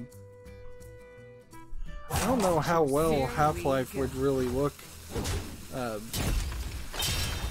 Like, that's part of the reason why I wouldn't probably be super motivated to play Half-Life 1, is I just don't think the graphics are going to look amazing. Well played. But maybe there's a mod out there. I think Valve would have been really smart to just remaster and remake and reboot Half-Life. Ah, man. Rank 2 Pogo Hunter. Well, they've changed how many stars you need to go up in rank, so I'm not sure if that means by the end of this month I'll be higher in rank, or if I'll be in the exact same position. I might very well be in the exact same position at the end of the month. Meanwhile, I'm still getting a lot of daily quests that are annoying and take a lot of time to do. For Doomhammer. Next we have a game on Steam called Asteroid Deathmatch, which is a low effort Asteroids clone You get way too many of these games coming out in a month. You get about 20 people that make asteroid clones for no reason. $1.69 discounted. But just, yeah, I don't know what you do about it either. Just say, look, if you're gonna make an arcade clone game, it has to be the best arcade clone game ever for it to justifiably be allowed on Steam. In the end, I think it only really affects me and people like me who look at every single game that comes out, because I don't think I've ever seen an Asteroids clone on the front page of Valve. But then again, I probably never bought an Asteroids clone, so maybe some people do. Yeah. Let's see. Martin says, yeah, like old StarCraft remastered. Yeah. If Half-Life either did a reboot or remaster, that would give Valve time to develop something. Otherwise, if I was running Valve, I would go with a minimum of one new game, one new release of something every year, and probably I would go with a new, more, and old plan. So if you're gonna make 1 year, you're gonna release a game that's a new IP, so just a whole new series that's not connected to any previous Valve universe. The next year you're going to release a more IP, so it's going to be a sequel to some Valve universe game. So like Artifact came out last year. If they were to release Portal 3 this year, that would be the more part of the plan, and then old would be like a remaster. So Artifact last year, Portal 3 this year, remaster of Half-Life 1 in 2020. If they could commit to trying to do that, then they could always have something in the works and make progress. Now, of course, if you were going to implement a plan like this, it might take you 4 to 6 years before that pattern started to emerge and people would actually announce it as, oh yeah, this has been our goal since 2018. And if worst case scenario, if I was running Valve, I would also probably try to do a little bit of what THQ Nordic does and just buy some companies and buy some old games and not really put a lot of work into them and just release them on Steam. There's a lot of old games that aren't on PC or on Steam or easily available to purchase on PC that if Valve just bought the company that owns the rights to them, that probably would work decently well. Let's see. Yeah, Martin says, yeah, I agree. Artifact is bull things XD. Yeah, Artifact has been a complete failure, but at least it was something. Like, take all the years in the previous decade where Valve has not put out anything in that year. Like, if they put out something like Artifact every year, at least you'd know they were still trying. Maybe they would have hit on something that was successful. It's better that they try than not try, which is what they were doing before. Here we go. Let's see. This is a shame. I have this vicious fledgling. It's like the worst. This is the worst minion they have in this tavern brawl because it's just gonna get destroyed into the void singularity. Next, we have a game on Steam called TAP, which looks like it's probably a mobile port and just kind of an ugly looking strategy game. It's not very interesting visually, nor not my style of game I'd want to play anyways. Discounted to $6.39. I almost wonder if this is a re-release of an older game. But I don't know. Let's see.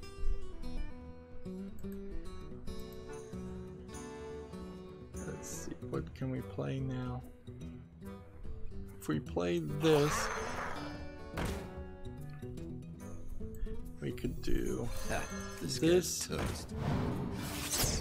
and we could attack this and do that. That's probably not the best move. Let's see. Martin says, do you know Diablo 2? They got famous, and then they got famous because of Diablo 2. Yeah, I mean, I know Diablo 2 and Blizzard. Right now, it sounds like Blizzard is potentially falling apart because of Activision's poor leadership. See, this guy's toast. Is this guy? Can I potentially do enough damage here before I lose completely? But Diablo 3 was not as well received as Diablo 2 was, and Blizzard, even I think before they were acquired by Activision, kind of failed to continue to make their Warcraft series continue to come out. So like, I really would like to see them come out with a new, not World of Warcraft game, but just top-down strategy Warcraft for 2019, and then potentially make a new StarCraft game, StarCraft 3, and kind of go back to their hits, but I doubt they're actually going to do that. And I would argue, like, Warcraft in the same way was, for a previous generation, the thing that made Blizzard popular. Martin says, yeah, and they keep ignoring the old game, and they said, Diablo 4 for iOS and Android. Yes, they keep failing. Yep. I don't think they said Diablo 4 for let me see if I can switch this around. I don't think I'm gonna win with that deck. Let's see what my warrior deck is. They said Diablo Immortal was going to be a new game for mobile, but then they had no real announcements for Diablo 4 because they kind of canceled that announcement at the last second at BlizzCon. But they also have said that they have like 5 games in development for mobile, so it seems likely that there is a mobile version of every franchise they own being developed, and that Blizzard is not really in focusing on making more PC games. The best case scenario, and this very possibly will happen, is Blizzard will somehow get away from being Activision Blizzard. Activision sells them off, or they buy their own freedom, and then when Activision's no longer in charge of them, maybe they can set themselves on a better path and right the ship. But also, so many people have left Blizzard at this point, and so many people have left Activision, that it's more likely that in less than 12 months we're going to hear of a bankruptcy going on at Activision Blizzard, and it just getting sold off in pieces, and there will probably be a few years in which very little happens from these licenses, and it's just gonna go in the like quiet mode, and they'll probably sustain World of Warcraft but not really make any new content. They'll probably sustain Overwatch and Heroes of the Storm and all the other games, but I wouldn't be surprised if they just kind of go into maintenance mode with everything for quite a while, as they sort out their things. Do I know the country Bulgaria? I have heard the name of the country Bulgaria. That is as much as someone in the United States is going to probably know about Bulgaria. Let's see. Like, anything else would be pure speculation. Like, I think Bulgaria is somewhere in Eastern Europe, maybe somewhere near Ukraine. But I could be wrong about that. My blade be thirsty.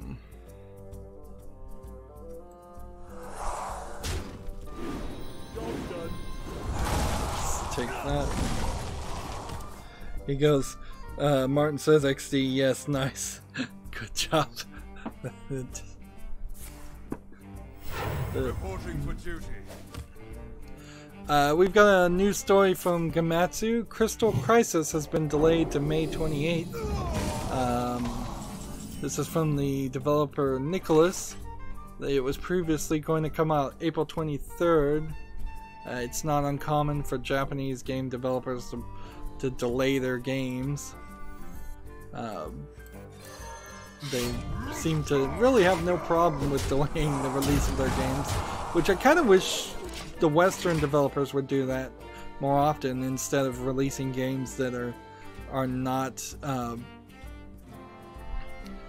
finished, and then you get these broken experiences.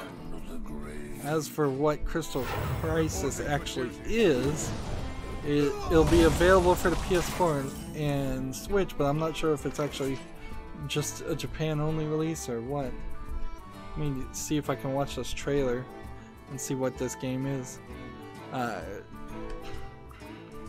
Actually play this, and then play this. Attack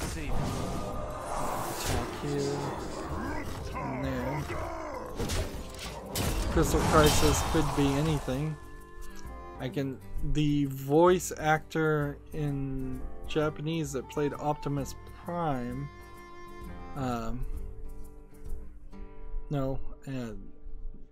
Peter Cullen must have been the English voice actor for Optimus Prime in the Transformers cartoon, is playing one of the characters. Let's see, it's a one-on-one fighting game, but instead of pressing buttons to kick and punch, players arrange falling gems in matching colors, so it's a puzzle matching game. Interesting. Well, the trailer told me nothing of that, visually at least. Like, whenever I watch these trailers, I'm not listening to the audio. I could set it up where I could listen to the audio, but it would just be incredibly distracting if I did.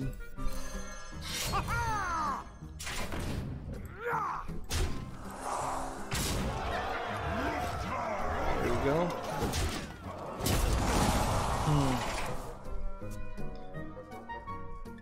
And Martin says, I'm going to bed because it's 1 a.m. here and I'm tired. Sorry for my bad English. I am some amount of time old. Let's not dox his age. XD, I watched it. It's interesting. But the game is boring, I think. Yep. Yeah, match 3, match 4 games. It's probably not going to be that interesting. I found a few that are cool, but not a ton of them. And it's not a style of game that I would want to play constantly. You want to buy a funnel cake? And if I was going to play that style of game, I'd probably play Puzzles and Dragons. Yeah, don't let me keep you up though. Like, you can always come back and watch videos on my channel later. Apparently, no song is currently playing on Nightbot. Interesting. Oh, we got at least the Tavern Brawl done. Let's go over the... I wonder why that happened. It was playing when I started. So that's one victory. We now just need to do 2 more. Let's see. Next we have a game on Steam called Destiny, which is an RPG Maker piece of junk game. Oh man. This animation's not actually that bad for an RPG Maker, but of course all of this is just bought as part of different RPG Maker packages. This isn't something that the developer of this specific game made, usually, in the case of RPG Maker. Almost certainly, I can't say for sure. English language not supported, $2.99. It's an Italian-only RPG Maker game. That's interesting. Like, we don't get too many Italian-only games.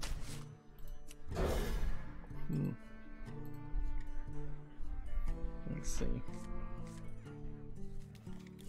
Let's see.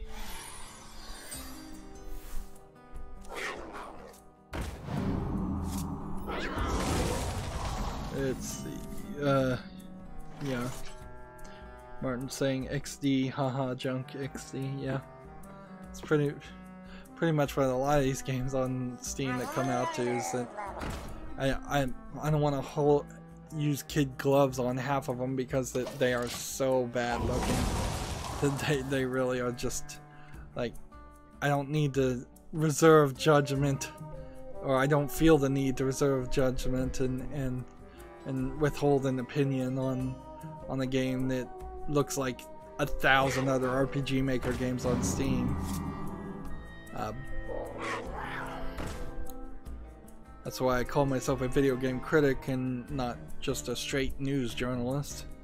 I guess if I was a straight news journalist for video games, I probably shouldn't submit opinions, but everybody else does anyways. Next we have a game on Steam called Cubism. It's a VR game, it looks like, and this looks like a slightly interesting idea of like a Tetris style fill in the outline game. I haven't seen anything in VR quite like this, so if this was actually out, which it isn't, it's coming soon, and you had VR, and the price was good, it's version 0.2, like, this might be an interesting, like the first interesting puzzle game in VR that I might suggest people actually play. But it's too early right now to say anything, pretty much, so... Let's do this. And do this. And then do this. So yeah, if you have VR, when Cubism comes out, and if you wanted a puzzle game in VR, that might be a choice for you.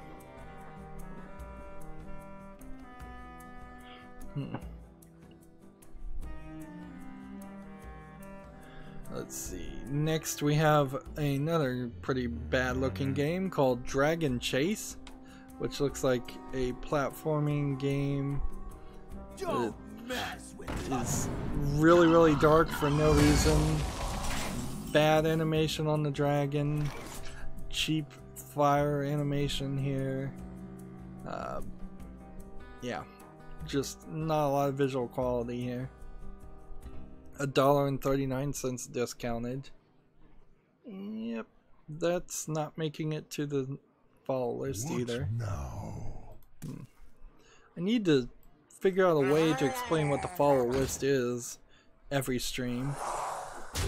You know what? At this point, I need to just say it's not making it to the wish list, even though technically nothing makes it to the wish list directly, or almost nothing, and instead it goes to the follow list, and then I wait until I see more reports or more reviews on the game and then put it on the wish list. But that's too long and complicated to explain, so I should just say that's not making it to the wish list, or find a different key phrase to repeat over and over again for all of these bad games. Let's see. Martin said, like, there is a game called Counter-Strike Go and this game is now free because the reason is they want more skins and more money. Like this reason why the game's everywhere getting the people at all greedy. Yep, well, on the back of Counter-Strike Go is a significant portion of all the money that Valve makes on the Steam marketplace. But it's an easy enough thing to avoid too, because you just don't have to play Counter-Strike Go, and that's pretty easy to do. And in all fairness, I don't recall there ever being as much talk about Counter-Strike Go as there is Fortnite. So there's people out there that love Fortnite and do Fortnite memes and Fortnite dances, and people suing Fortnite because they stole their dances. There's people putting out memes that they hate Fortnite and all of that. Counter-Strike Go has managed to just stay in its own little bubble. The worst things, these probably are a lot worse things, is Counter-Strike Go skin trading and skin gambling and skin scams have been going on for a long time.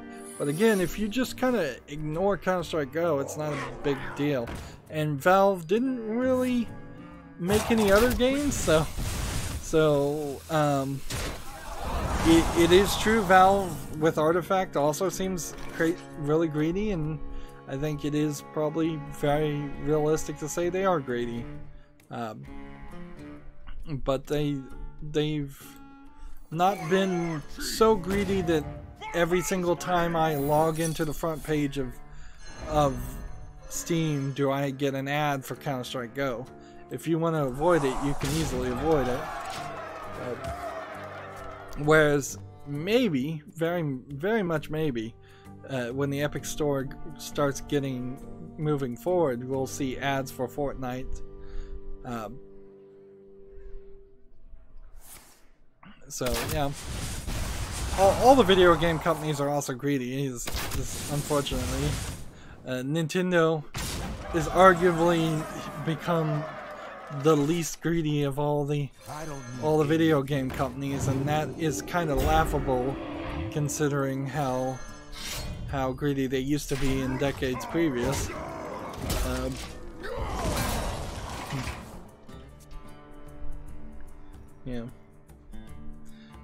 Yeah. Martin says, yeah, but for example, I have a friend and he said, man, Counter-Strike Go is so expensive, and now he downloaded it and start buying skins. I think your friend should probably not buy skins. Yeah, it's an interesting court case that we're gonna see. Reports I've had is that you can't actually copyright a dance. So if it actually goes to court, I think Fortnite and Epic, the company that made Fortnite, actually are going to get away with stealing people's dance moves or routines. As I hear it, the only thing as far as movement that you could have copyrighted would have had to been much longer entire dance pieces. So if it were, for example, a highly choreographed entire song from the Nutcracker Suite, you could probably copyright that. But if it's just somebody flossing or doing the Carlton or any of those other dance moves, those are too short and too generic and just something out of nature in general, so they can't be copyrighted. And that's probably a very good thing, because if people could copyright dancing, then so many like rappers and music video makers and people on YouTube that are dancing to their own songs or when they're rapping, like so many people would get claimed by copyright. It would be really, really bad. Copyright already claims way too many things. The last thing we need to do is copyright human movement. Let's see. Let's see. Martin says, "What's your config? How many frames per second do you get on Dota, Counter-Strike Go, etc.?" Yes, copy paste. My configuration hardware specs are down in the description box. It's too complicated to say it out directly. It's a fine computer, and it usually perfectly well succeeds to get 60 frames per second at 1080p, which is all I can really record at to stream and put up on YouTube anyways. You can put 2K and 4K videos on YouTube, but you'd have to have incredibly good internet speeds that I don't have, so that's not a reasonable goal. I have a GTX 970, which is kind of a defective video card, and I would like to... I'm probably going to get like a 2060 RTX or maybe a 27 RTX. I'd like to get like a 1080 Ti, but I don't think they make any more of those, so I'm probably not going to run into an opportunity there to do that.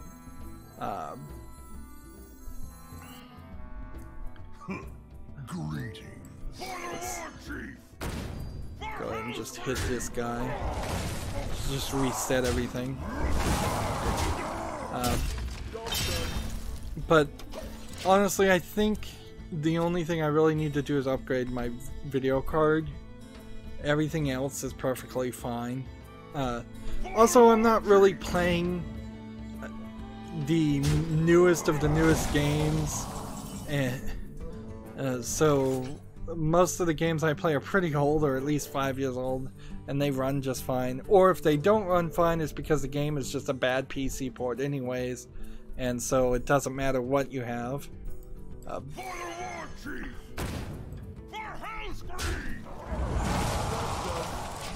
I would probably, if I was rolling in money and was going to build a new PC, I probably would double the amount of RAM I have, and it's crazy. I already have like 32 gigs of RAM, but you know, I might very well push it to 64 gigs of RAM. Hard drive space is always a problem, but the one thing that I would need more hard drive space for would be to back up my videos somewhere off of YouTube or Twitch, which, yeah, my automatic backup that I was using to Twitch is gonna stop working. There's a chance actually my YouTube will stop working because they're shutting down Google Plus, and if they shut it down the wrong way, that would be a nightmare. But if I was to back up the 6,000 plus videos that I have on my YouTube channel, then I'm gonna need probably 4 or 5, maybe even more 12 terabyte hard drives just for that. And that's a lot of money for a YouTube channel that's not even monetized anymore to commit to. Let's see. I gotta lose again.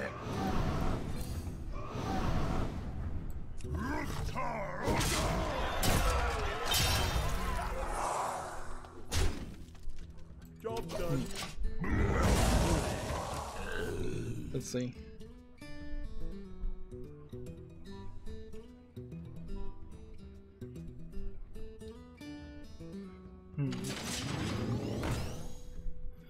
Martin says, "Don't speak. Look at the internet in Bulgaria." Yeah, I imagine it's terrible.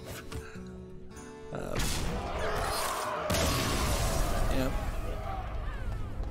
Although some of the European countries do have pretty decent internet speeds, a lot of them probably don't. Moving on. Gamma Sutra has an article, a report. Nintendo is eyeing a smaller, more portable Switch release this year. That's kind of the exact direction I would like them to go. I would have preferred a larger Nintendo Switch with slightly larger adult-friendly controllers. But yeah, they're going for the rumor is they're going to make a smaller one that will be slightly cheaper. The price point could be lowered, certainly. When you're talking $250 to $350 to just get a couple of games and a Switch, and that is, it sounds at the very least to be expensive. It probably isn't that expensive when you calculate inflation in, but it certainly sounds expensive. And Nintendo consoles in particular have to be a little bit cheaper because you're usually trying to convince parents of new parents of young kids to buy their first consoles, whereas a Xbox purchaser might be an adult who has had previous Xboxes. Is more likely to be an adult who had previously purchased other Xboxes. So a higher price point for an Xbox One X is a little bit more reasonable.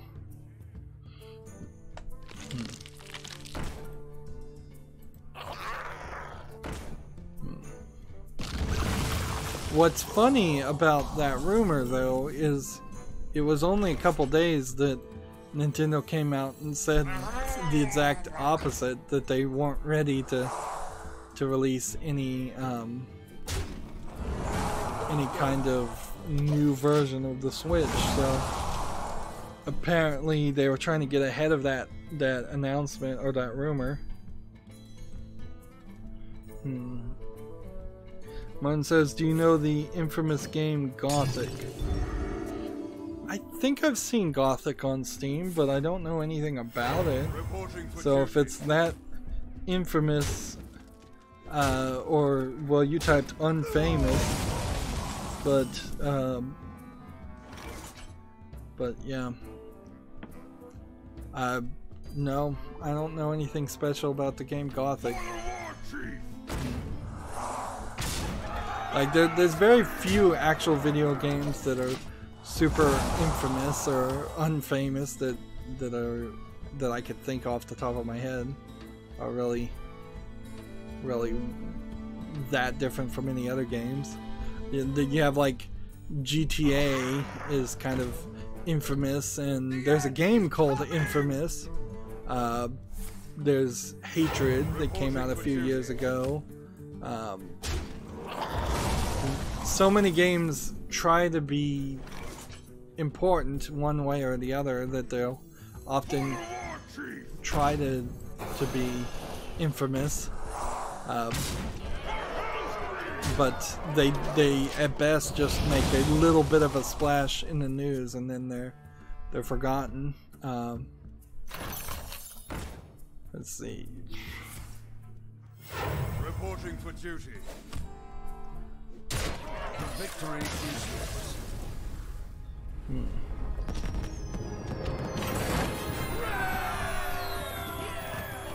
Right, that's the second victory. And I'm kind of in a weird position where I'm kind of always moving forward with games, and the games industry is, and people who play video games, we're kind of always moving forward. So going back and talking about older games because is a little hard to do unless there's a really good reason to talk about them. Most people that play video games never look back, they're just always forward. Unless it's from a nostalgia perspective, like people will look back for Halo because they enjoyed playing Halo. But very few people are going to look back at something like Perfect Dark or Bullet Witch, which was an Xbox 360 game that just got ported to PC. It's like nobody remembers Bullet Witch. Moving on, TechRaptor has an article. Open Erica, The Stolen Sun leaves Steam for Xbox Epic Games Store exclusivity. Now this game Job's done. here, Open Erica, I'll do a little web peek here, is not a AAA game that I recognize at all. So it's not really a big deal. It's just kind of another straw that will eventually break break the camel's back, as it were. Just another game that is leaving Steam. It was going to come out in 2019, so so it's not even out yet. So it's another game that's the Epic Games Store is just buying exclusivity. And if all these games that are buying exclusivity are buying it for 12 months, man, it's gonna be slightly a rough next couple of years as a PC gamer. Although it may not, because 2019 probably is going to have quite a decent amount of games coming out anyways. 2018 had a lot of games come out too, not very many of them were that good.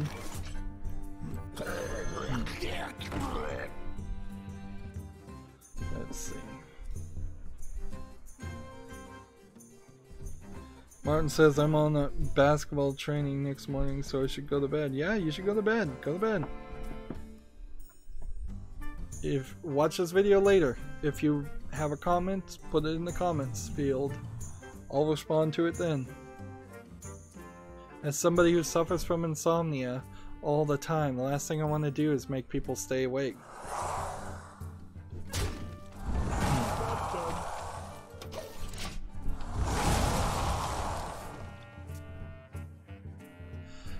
Moving on, we have a game on Steam called Magic Realm Online, which means it's probably a multiplayer only game. It looks a little bit polished visually.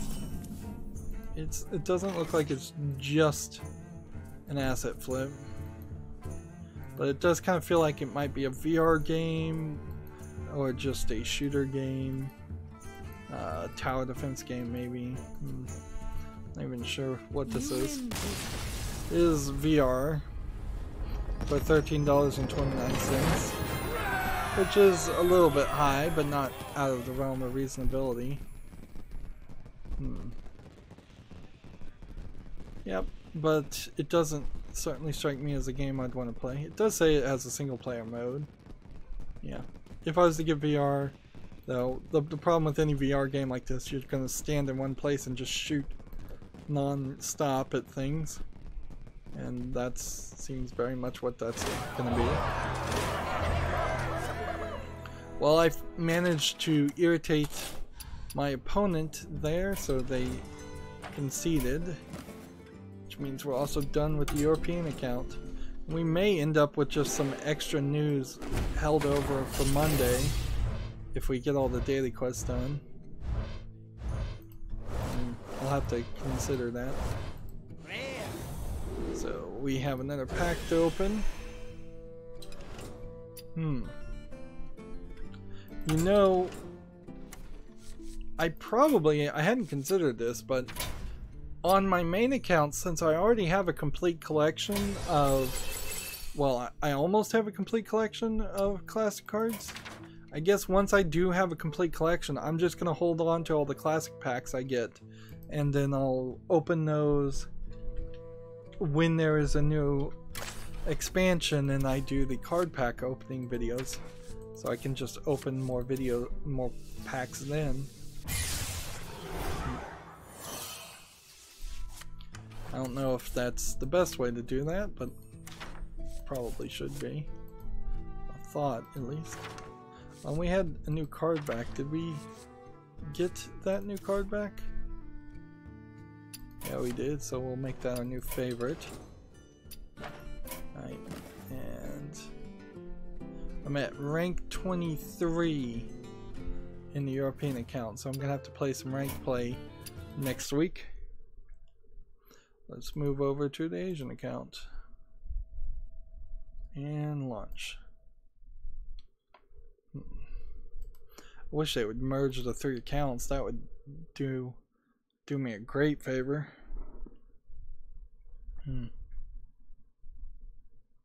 Martin said, "Bye, man." Okay, thank you. Yep. Gather Okay, round, you're welcome. everyone.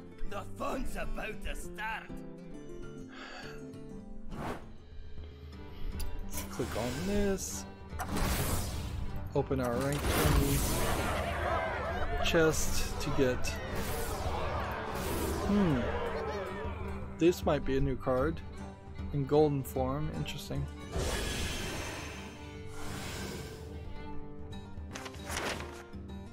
And we're down to rank 24 on this one.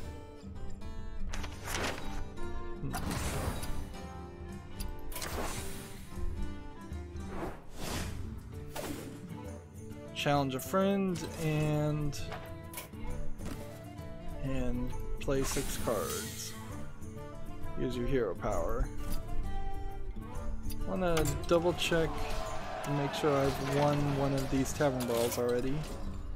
Let's come over here and spectate this guy and see how close he is to being done with the game.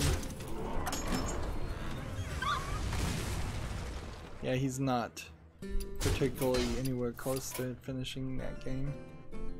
So let's just come in here, play Hunter because that'll use our hero power, I think, and hop in. Meanwhile, we have a game on Steam called Dealer's Life, which looks like MS Paint graphics. Clearly this is a troll game. I don't think Valve would actually really care about the fact that there is a portal turret in their game, but they might be upset in a game that seems like it is probably around drug dealers. Yeah, and there's a lot of video game references in here that would probably fall under parody just fine, but I'm not sure people would be happy with the association. $6.29 discounted is a really expensive price for this game that's basically a troll game. Now I assume this is, well, it says Dealer's Life, but it doesn't actually seem like you're a drug dealer. It seems like you're a pawn shop runner. So maybe the name is deceptive there. Although that's an interesting question. How many people that run pawn shops are also dealing drugs out of the back of them? I bet not that many, but mistakes were made. Well, next game we have on Steam is Prey, spelled P-R-A-E-Y for the gods. Now this was one that's been given a lot of hype, so people were kind of expecting this one. It's spelled P-R-E-Y here, so it seems like they either misspelled it or they had to change the name at the last second, but then they spelled it here wrong too, so it seems like that's a last minute name change.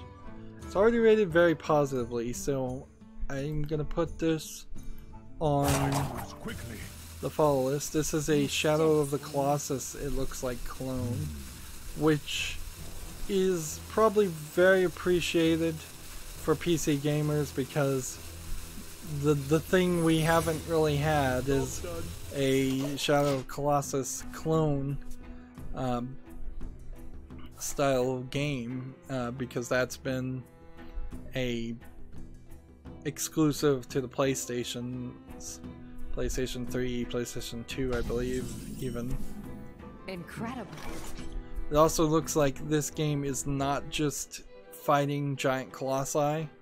It also seems like it has fighting regular sized characters and maybe some more puzzle elements. Job done. So more gameplay probably would be appreciated. The recent remaster and re-release of Shadow of the Colossus was did have a slight Easter egg added to it, but it was basically nothing else had changed for what was 10 to 15 years difference between the original release and this one. Pray for the Gods is early access and it's discounted to $25.49, so you're paying quite the premium depending on how long this game is. And this game does run the danger of using up all of its goodwill and hype in this, it says it's 0.5 version. So it very possibly could be a case of a game that's not going to be remembered or be interesting by the time it actually comes out in full release. And that is why I have the follow list, is I don't want to play any early access games. So this, if this was a finished product and it was rated very positively, I'd put it on the wish list. But because it's early access, I can only put it on the follow list, and then it will be probably 3 months minimum to maybe 6 months to a year before I look at the follow list again and say, well, has this game now at that point come out of early access? I hunt alone. What is this? 03 free agent.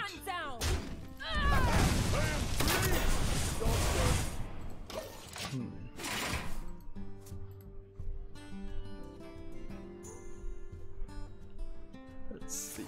Next we have a game on Steam called Card Adventures, which might be good, might not. It looks like it's a Hearthstone clone. The animation here is not terrible, but the problem with any of these card games is they are being held to the standard of the level of graphics of Blizzard with all their money and time and skill, or talent that they at least had at one time. So yeah, attack that. So Card Adventures, maybe good, maybe not. I'm always looking for a new card game that might replace Hearthstone, because I have really no love for Hearthstone. It's frustrated me enough for one lifetime. So I'll put this on the follow list if it comes out of early access, if people really decide to play it. Okay, it's $9.99 instead of being free like Hearthstone, at least free to start. And it's made by a kind of no-name company, so almost certainly this isn't a game that would catch on, even if this was a deck building game instead of a collectible card game, so there aren't any new cards ever going to be added to it. I still don't think this probably would succeed, but I'll give it a chance. Let's keep on attacking. Hearthstone has a blog update, upcoming balance update, February 2019. In an update scheduled to arrive February 5th, several cards will be changed. So nerfs are coming, almost certainly.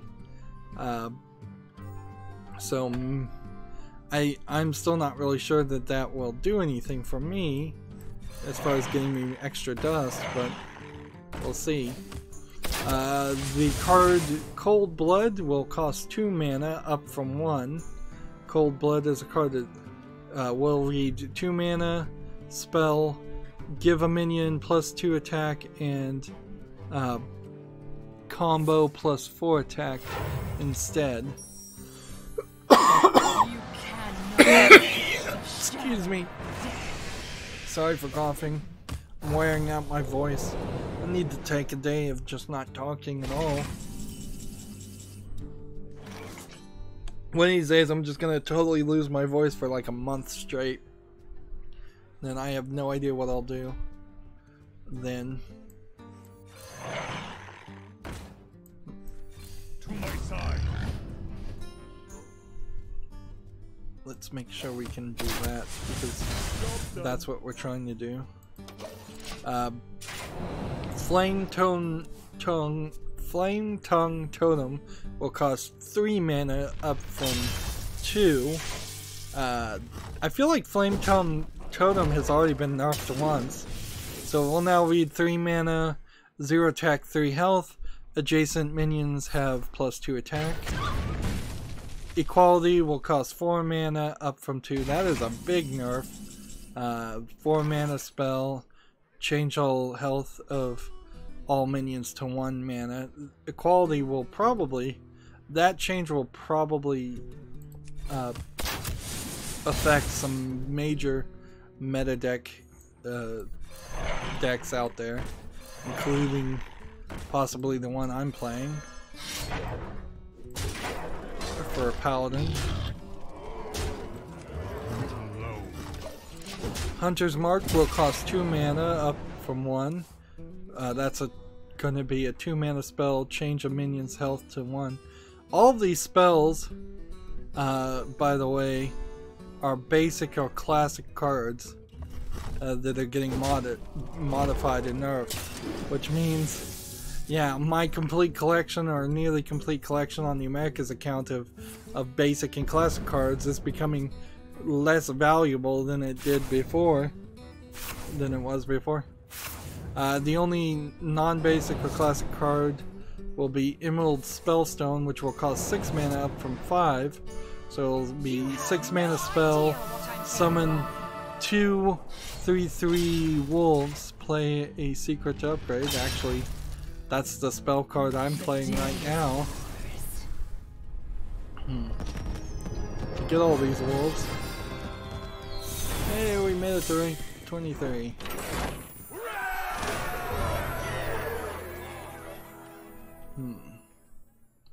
Let's see.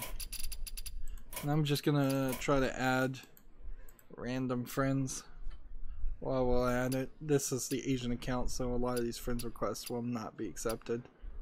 And the Asian people value their privacy too much, in my opinion, and won't friend people they don't know, or won't friend people that... Let's see. I shouldn't have. Let's just go ahead and concede that.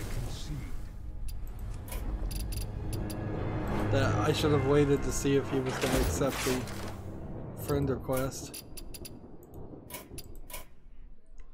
There we go.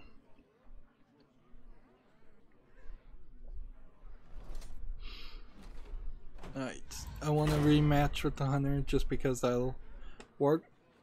So yeah, nerfs are coming pretty quick. The only real way, since most of these are basic and common cards, the only real way you would have gotten extra dust from this is if you had just not dusted the extras that you had, or you had extra gold versions, or you're willing to dust the gold versions, or willing to dust the original versions. In the end, you still probably want 2 of these cards. It would be too much of a risk to dust these cards even if you didn't have any extras, so you actually were missing some and couldn't play those cards anymore. Greetings, Not quite what was planned. But maybe some people would be out there willing to roll the dice on that. I wouldn't. No, I'd much prefer having a complete collection and maintaining a complete collection.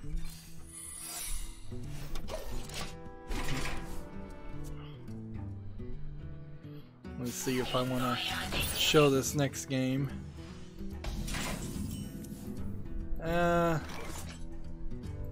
Should I promote a troll game that is just focusing on showing off beefy gay people in leather bikini stuff? Well, there's a game called Gachi Muchi Rebirth, and there's been several of these Gachi Muchi games, I think is what they've been called, or maybe they've been called something else. These are almost certainly Russian troll games. Wow. So, nothing really to say about them. They're discounted for 59 cents. It's English only. If they're not Russian troll games, they're troll games of some sort. It's a visual novel. Let's see, what else is this developer made? Yeah, he's made and released several of these Gachi-Muchi games. I wonder. In very short succession.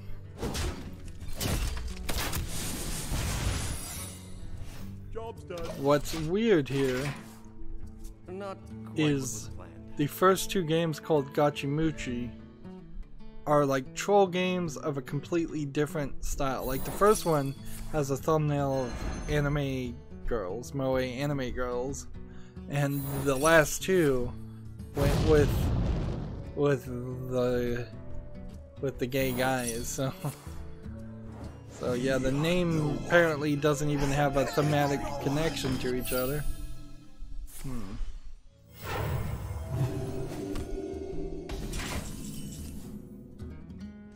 So how this troll publisher developer has been allowed to publish 4 games in short succession on Steam without somebody looking at it is questionable, at the least. Just hit that and hit that, that and that. Maybe I could have attacked there. I may have made a mistake there.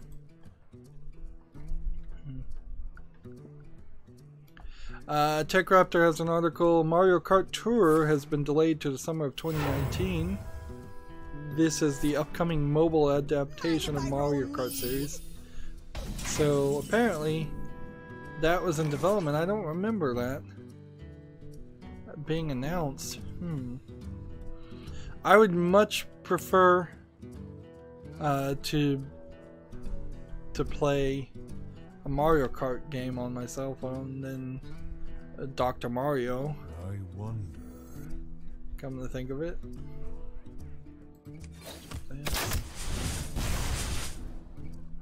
Another face. I hunt alone. Apparently, also here, I'm sorry, just lost focus. Apparently, Nintendo also released Fire Emblem Heroes on mobile. I forgot about that, and Animal Crossing Pocket Camp, and both of those came like 2 years ago. So, and I forgot both of those games. So, Nintendo's really not doing very good at all as far as releasing interesting mobile games.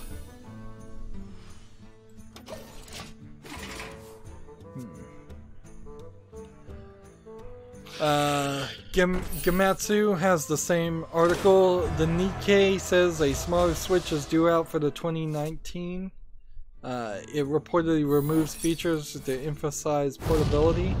I don't know what features you could really remove from the Switch though, other than potentially it can't dock. It doesn't have a USB port. It doesn't have a headset jack. What other things could you do? Make worse quality Joy-Cons that don't have like HD rumble in them? How much does HD rumble really cost?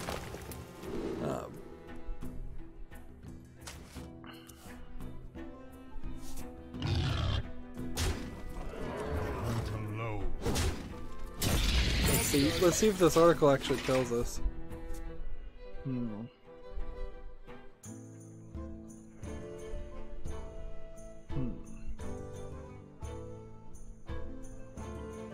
One thing that was suggested when the rumors of a new Switch were coming out originally was the Nintendo Switch has quite a large bezel, black border around its screen. You could literally not change the physical specifications at all and just put a slightly bigger screen on it as an improvement.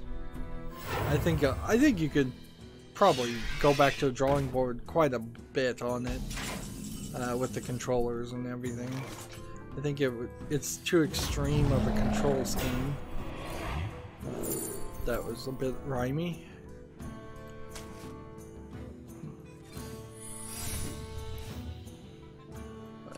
And attack.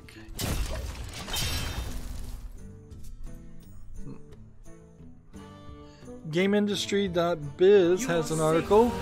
Early teens gaming online more, says study. 75% of gamers aged 5 to 15 have played online. Well, so what? Obviously that number would have gone up since the last time somebody surveyed kids. Up from 66% last year. Girls play online less than boys, particularly as they get older. There might be some unfortunate reasons for that.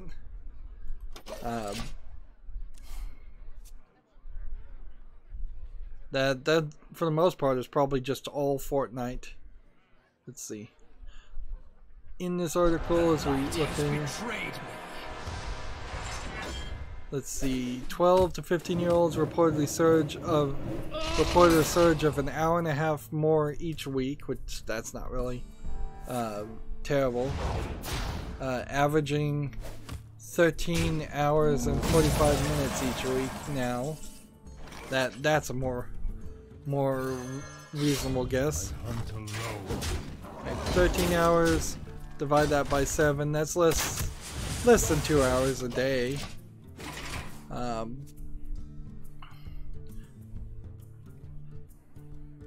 Let's see. On average, girls aged 12 to 15 spend around 9 hours per week gaming, 9 hours and 18 minutes, while boys spend over 16 hours and 42 minutes. The gender differences extended to voice chat, where 30% of boys aged 12 to 15 said they chat with people they know through the game, compared to 16% of girls in the same bracket. So, alright, slightly interesting, but not super surprising numbers.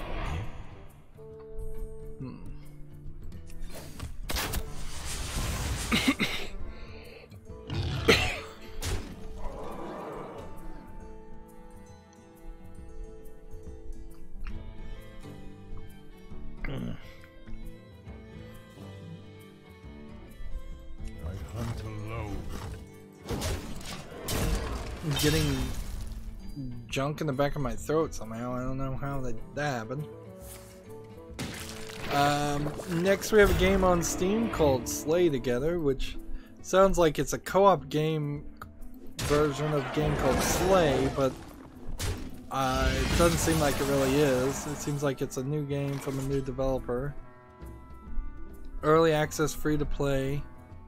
It's mostly positive already, but because it's mostly multiplayer focused and it's a free to play game anyways, I don't have any reason to put this on my wish list. Also, it does not visually look appealing to me at all.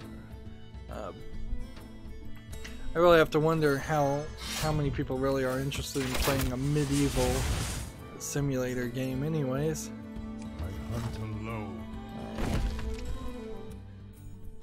What is this? Explosive trap? Just go ahead and hit it.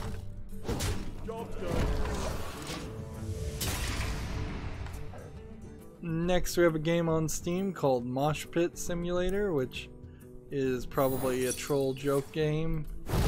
Yes. Just an asset flip joke game. Looks terrible. Let's see. Requires VR early access for $19.99, which is actually rather expensive with no discount at all.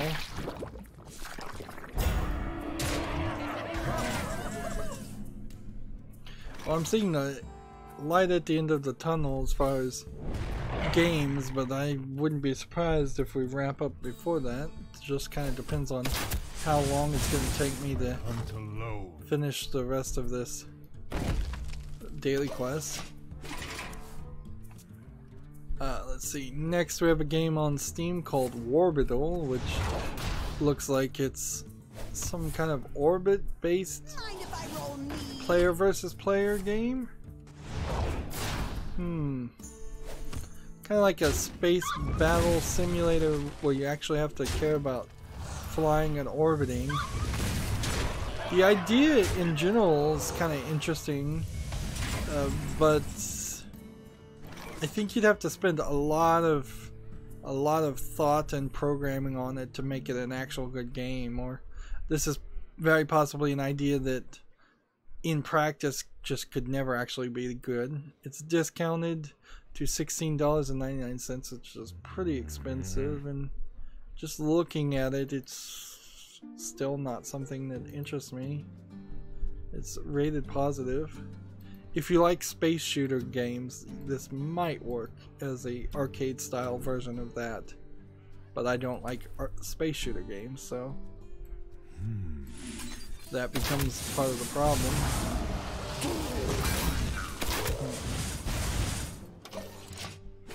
I need to remember that I'm playing somebody that I just friended, so I don't need to take too long. You are safe now. Gematsu has an article. Persona Q2 has a new cinema labyrinth coming to the West in, well, it's called Persona Q2 New Cinema Labyrinth is coming to the West June 4th.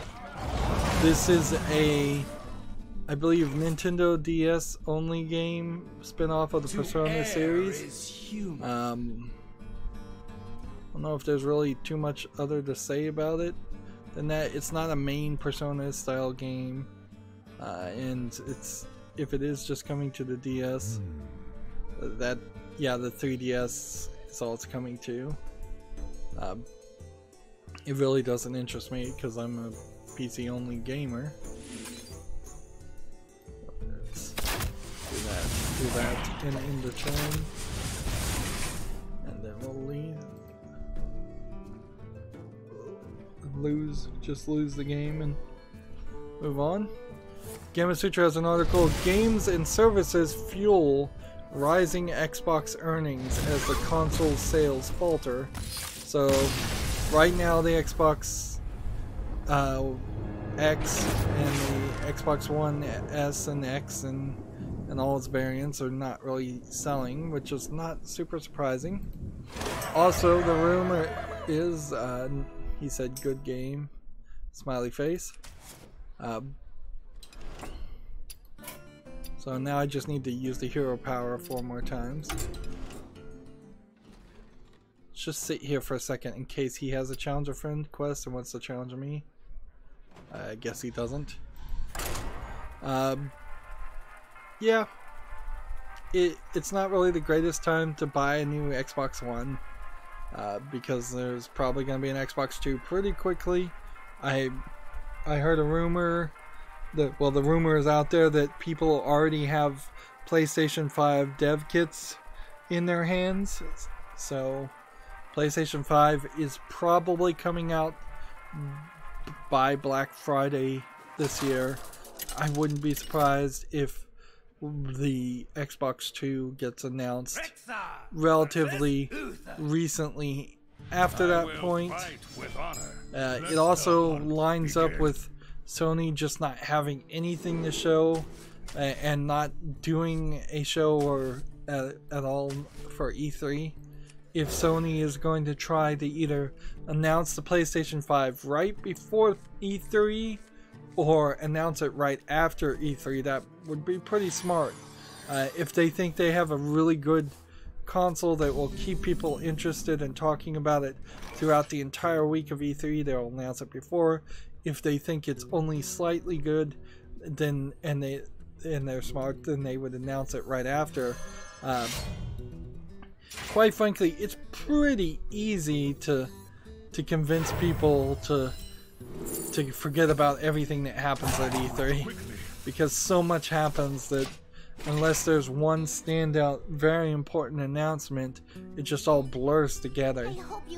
Even like hours after I watched all the E3 streams and conferences and announcements this last year, I had forgotten half of what had been said.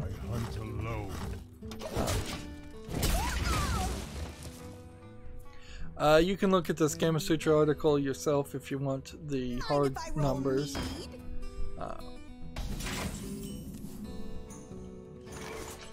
it's kind of hard to tell when would be a good time, just economy-wise, to release a new Xbox. That they really are just stuck with competing with Sony and Nintendo. So as soon as the PlayStation 5 comes out, Microsoft just has to be very close to announcing a new competitor.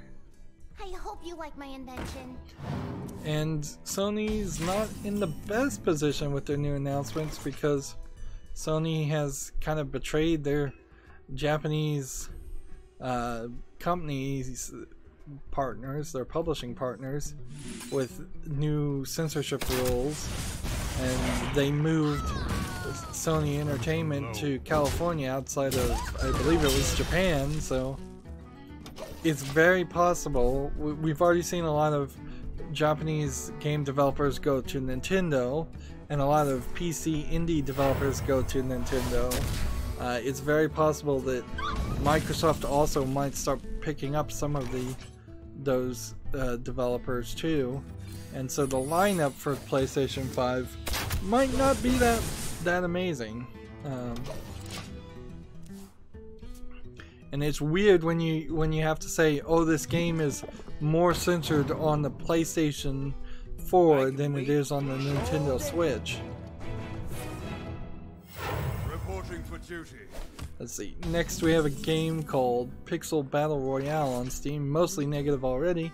It's because this is just a unturned asset flip game that everybody has seen the unturned Unity asset collection of games. It's just the same thing sold over and over again with little to no work put into it. This one's free and it's still getting reviewed mostly negative. Multiplayer only. Why this specific skin is allowed to be sold on Steam anymore, those asset flips, is questionable, certainly. Like, it would be pretty easy for Valve to say, we're not gonna sell any games that look like this, that have the blocky shooter survival look to it. But then again, Valve said they didn't want to be the tastemaker, and mostly they said that out of laziness and just simplicity's sake, I think. But if they're gonna stick to that, I guess we're gonna just continuously get games like Pixel Battle Royale. The good news is very few people make these games anymore because it's not effective. Everybody's seen these asset flips before. They are the thing that probably defined the phrase asset flip.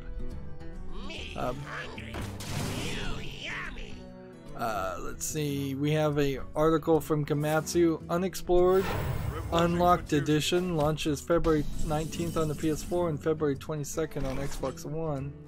It's a cyclic dungeon generation. It's a twin-stick roguelike RPG that came out for the PC in 2017. I have to see if there is a game called Unexplored on Steam. It doesn't look particularly interesting to me, though, for this one screenshot. That's pretty boring looking, although for a twin-stick roguelike game, that is a different animation style than what you would normally expect.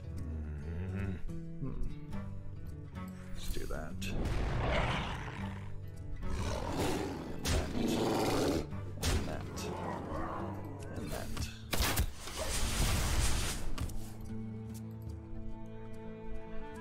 Gamma Sutra has an article, 12 years in, and Nintendo is closing down the Wii Shop channel. Which, okay.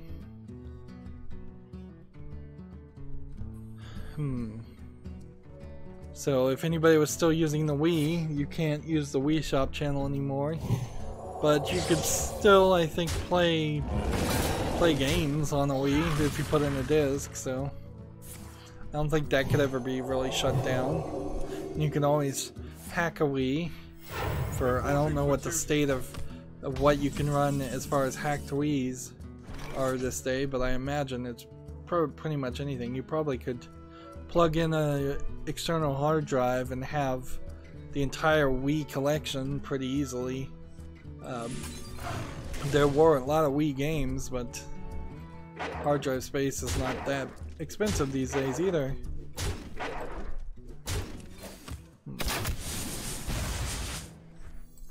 There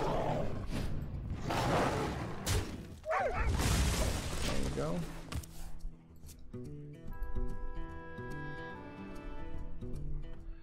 Next we have a game on Steam called Bleep Bloop, and this looks like it's a slide puzzle game. Reporting for duty. It looks a little too generic in its art style. Yeah, I'm just not seeing anything here that would catch my attention or interest me for more than 5 minutes. Looks like it might be a co-op game where it requires multiple players, but apparently you can play it as a single player. It's $3.39. Yeah, it's just not visually appealing enough for me. Let's hit that. And then do that. The eternal hunt has begun.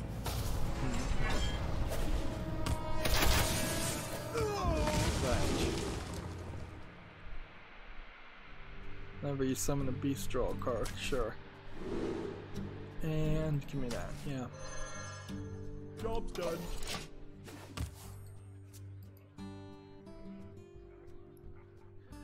Next we have a game on Steam called The First Track, which looks like an asset flip tank game. Reporting for duty. You don't see too many asset flip tank games, so I don't know how many tank assets there actually are in the Unity store. But, and you know, a tank game in general, like you have to drive a tank over tracks like this, wouldn't be a terrible thought. Probably as a mini game to a much larger military game, that would be a cool idea. But as its only selling point, it's not enough. It's early. This game is early access for $2.99, no discount. Yeah, that's just not good enough. Playing their secret. Do this. And what do we want?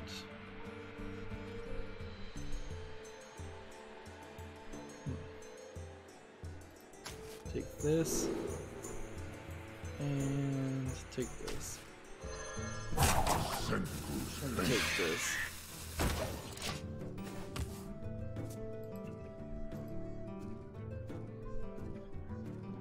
Next we have a game on Steam called Warcraft, which is a side-scrolling shooter. It looks pretty monotone visually and lacking in detail. Looks like it's a bullet hell shooter style game. Yeah, nothing really impressive here. $4.49. It's weird, you have this color banner, but the rest of the game literally does not look like it has much color in it at all. Yep. Nothing interesting there. Let's see. Add a random beast. And Divine Shield and Poisonous, I guess.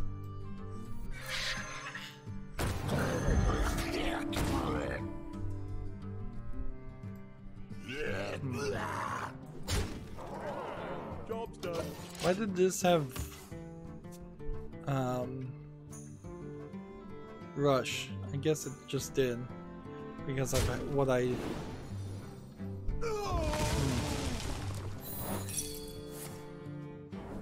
Look how it burns!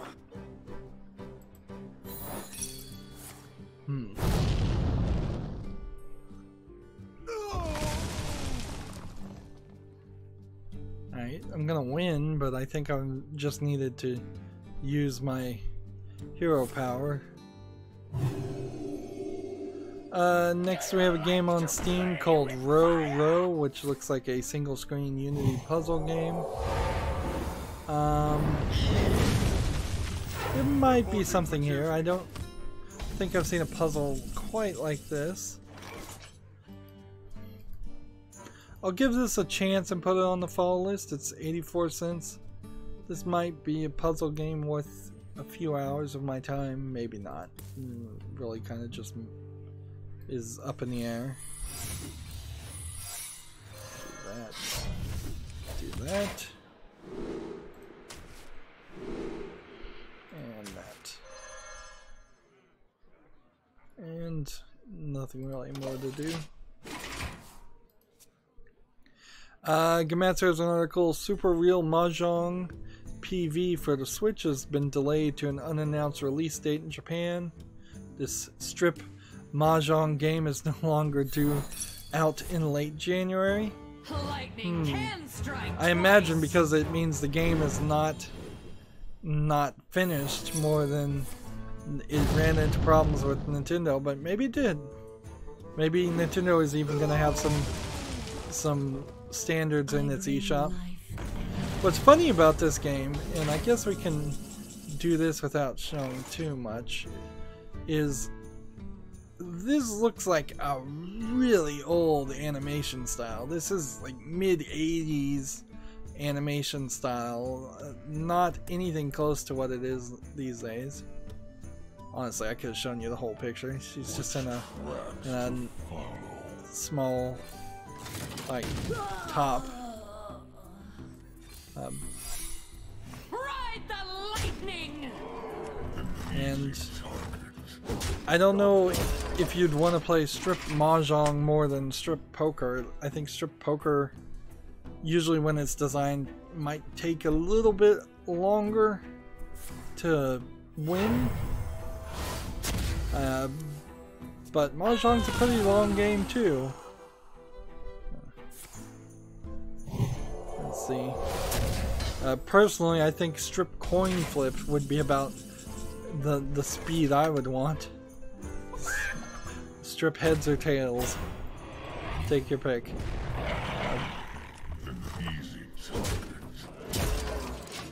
Let's see.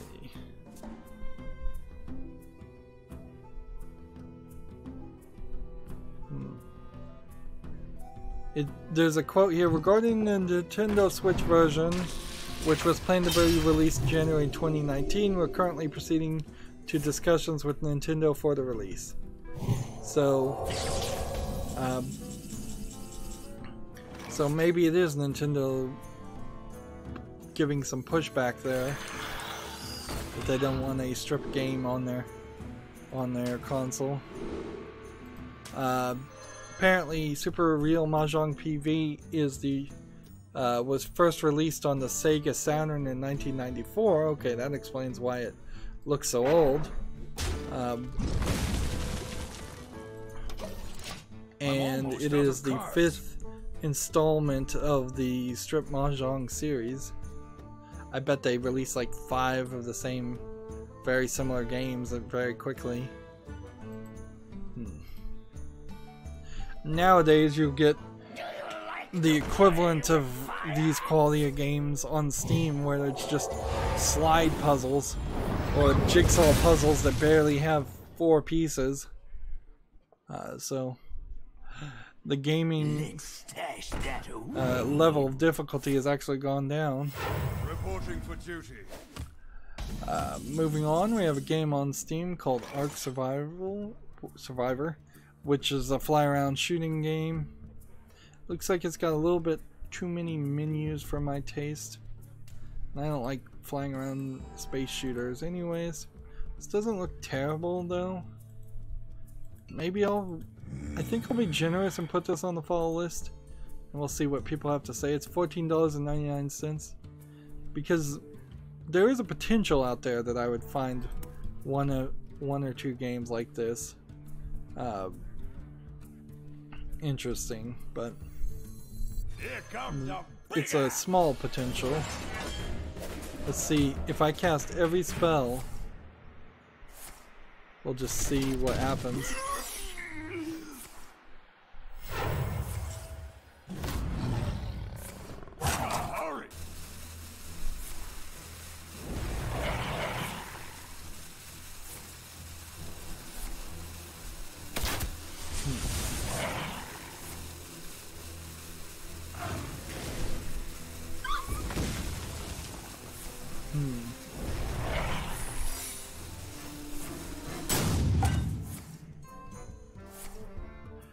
out of cards. casting every spell.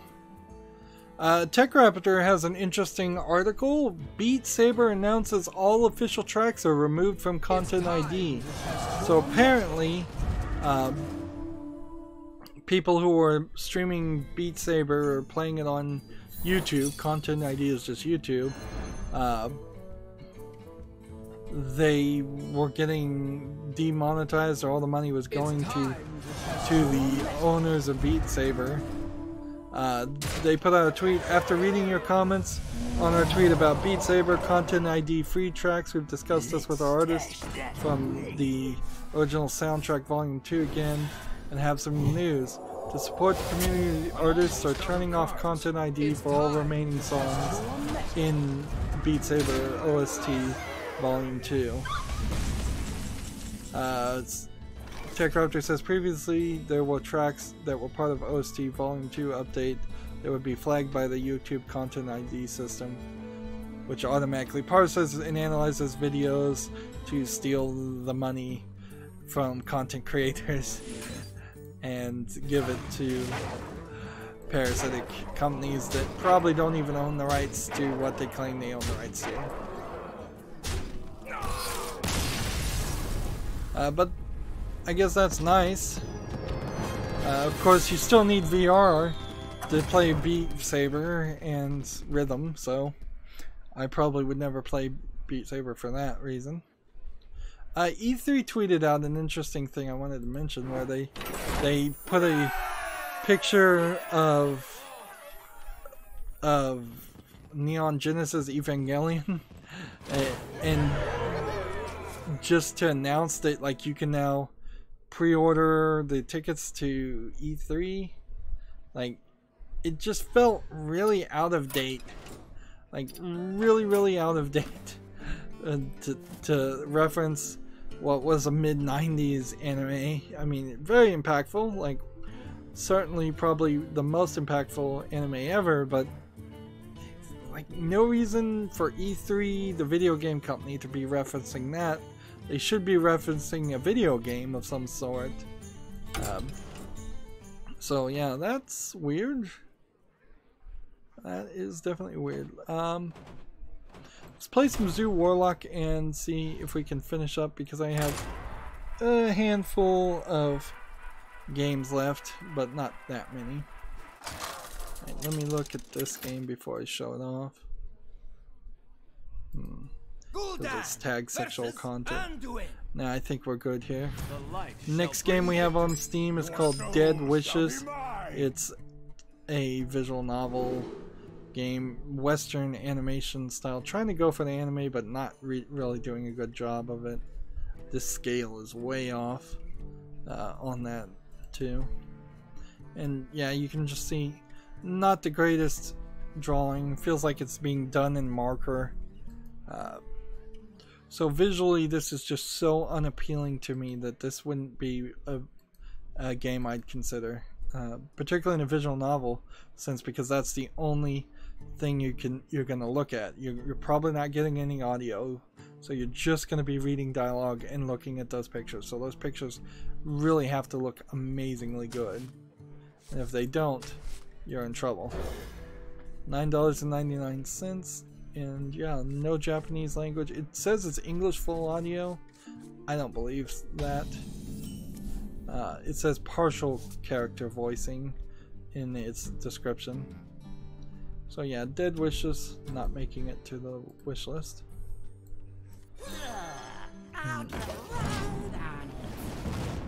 Let's see. Next we have a game on Steam called Monades. Seeing a lot of Asian characters, so this might be a Chinese visual novel. Again, the animation style does not look very good. It's not a visual novel though, it's a positioning strategy RPG. Interesting. Slightly interesting, but not interesting enough that I really would want to play it.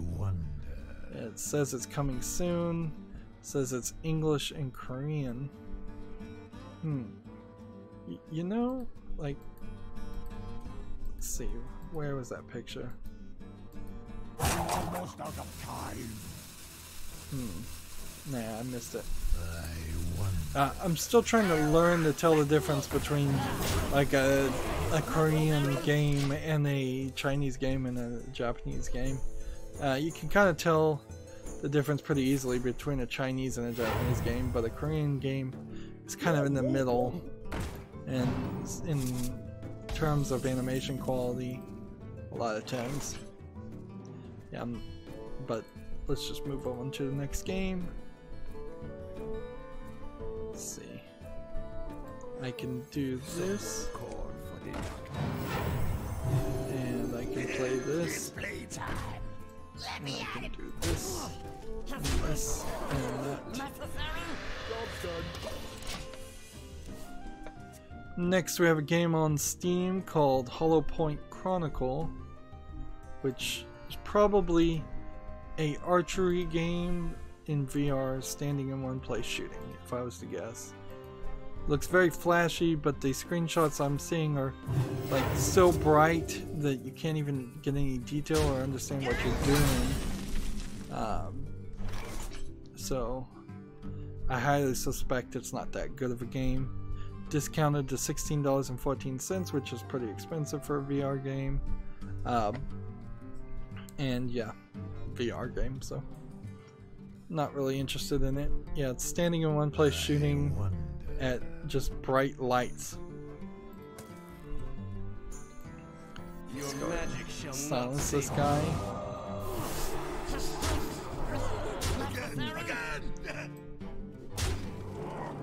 Job's done.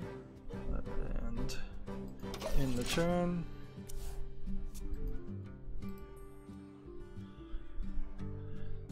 Is someone injured? Next we have a game on Steam called Dig to the Stars, which is probably I'm pretty sure I've seen this. Isn't this stolen from Doctor Who? This robot design? Or maybe not. This looks like it's a kind of Minecraft game with a slight idea of a goal at the end to be able to repair your ship. So many possibilities. Yeah, I'm not seeing anything here though that really interests me. $5.59. Since I recently played Minecraft, that burnt me out enough to not want to play anything anywhere close to Minecraft for quite a while. How long can this go on? How long can this go on?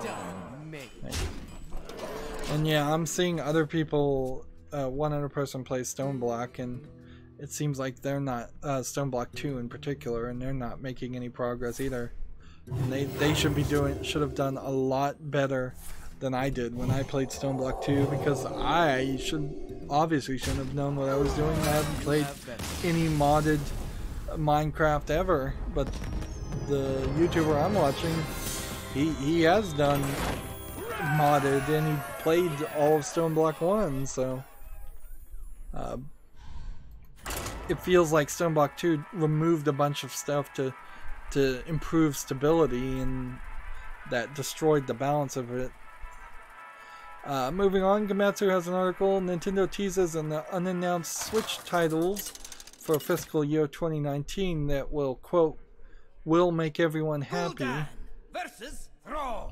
Plus titles fit for Switch Online. Your soul shall be mine. That's pretty much all they have to say. Let's see. That's not really any news at all. That's no news. It's like, we have games that you'll be happy with, sure. Speaking of not news, if this page loads, TechRaptor has an article, video game releases for February of 2019. And this is probably just a real long list that they're mentioning, but it's probably an incomplete list pretty much too. Ace Combat 7, Skies Unknown, Wargrove, Etrian Odyssey, Nexus, Riot, Civil Unrest, Salt and Sanctuary for the Xbox One, Astroneer, Reverie. Some of these games have already come out to PC. Ape Out, haven't heard of that one. Blaze Blue Central Fiction, that might be a new version of the Blaze Blue series. Monster Energy Supercross, Pipe Push Paradise, interesting name. Yokai Watch 3 for the 3DS. God Eater 3, that's a probably big title. The Lyre Princess and the Blind Prince might be a small indie game of note, maybe. Let's draw a card before we do anything. A game called A Fold Apart, I haven't heard of that, but it's coming out on everything. Code Realize, Wintertide Miracles, Nicopera Volume 2 visual novel coming to the PS4 and the Nintendo Switch. I believe that's one of the games that's more censored on the PS4 than the Switch. Jump Force is coming out February 15th. I didn't realize Jump Force was coming out that early. On the same day, Metro Exodus is coming out, and Crackdown 3 is coming out, and Far Cry New Dawn is coming out. So somebody really screwed up there. 3 out of those 4 people should move their release date. Like, Jump Force should move, Metro Exodus should move, and Crackdown 3 should move, but they've already moved too many times, so they probably wouldn't. So Far Cry New Dawn should probably move. Let's see if we do this. In the light's name. And In this. the light's name. And this.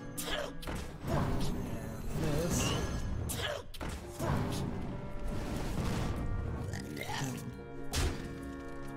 And turn. Steins Gate Elite is coming out. Death End Request is coming out. Yakuza Kiwami is coming out. Anthem is coming out. The Lego Movie 2 video game is coming out. That'll probably be a big seller for little kids. I hear the Lego Movie 2 is pretty good. Stellaris Console Edition. Trials Rising.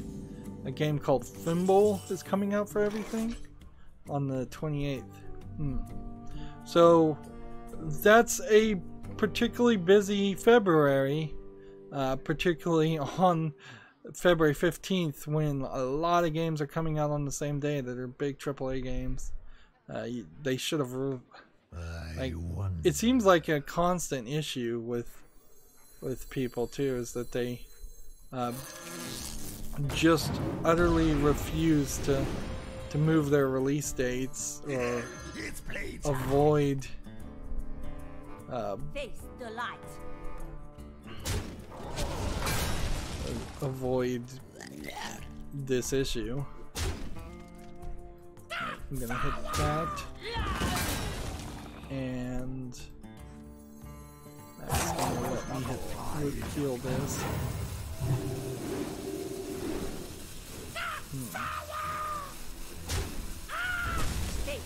And attack there. So yeah, busy February. And it may be busy for the rest of the year. Let's see, we already talked about this article. Gamma Sutra. Konami enjoys a profitable 9 months of thanks to strong sports game sales.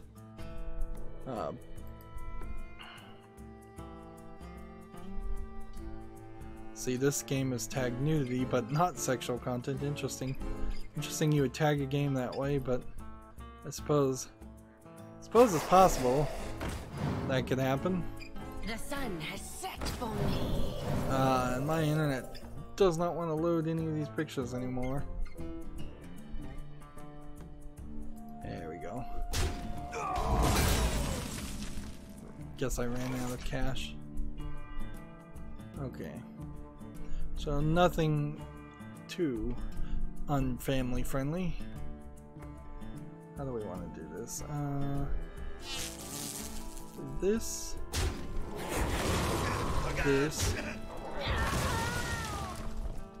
And this.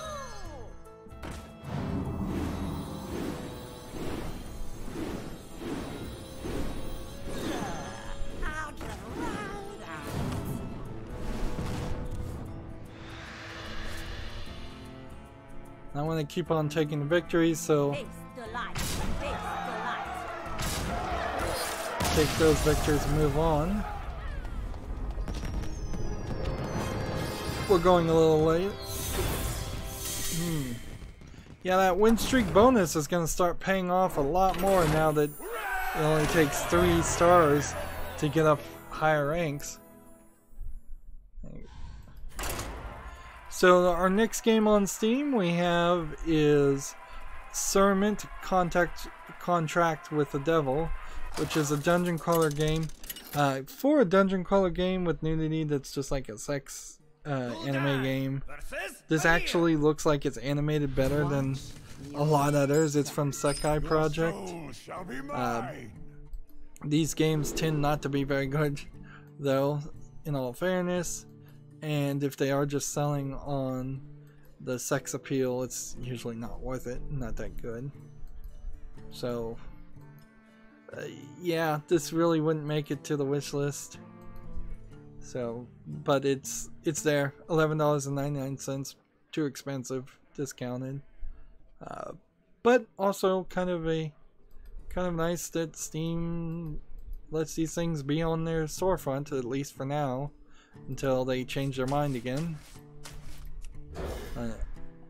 But then again, I guess this also is a game that doesn't have any of them in schoolgirl outfits, so it doesn't violate whatever internal rule they made up in their head about no schoolgirl outfits.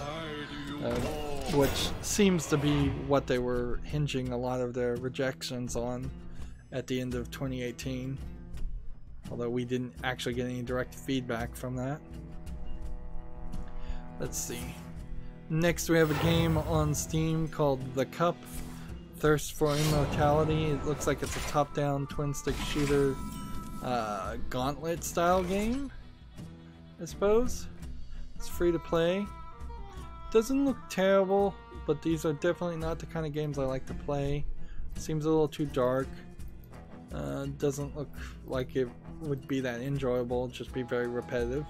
The price is right at free, I suppose, though, so if you're interested, the game is available.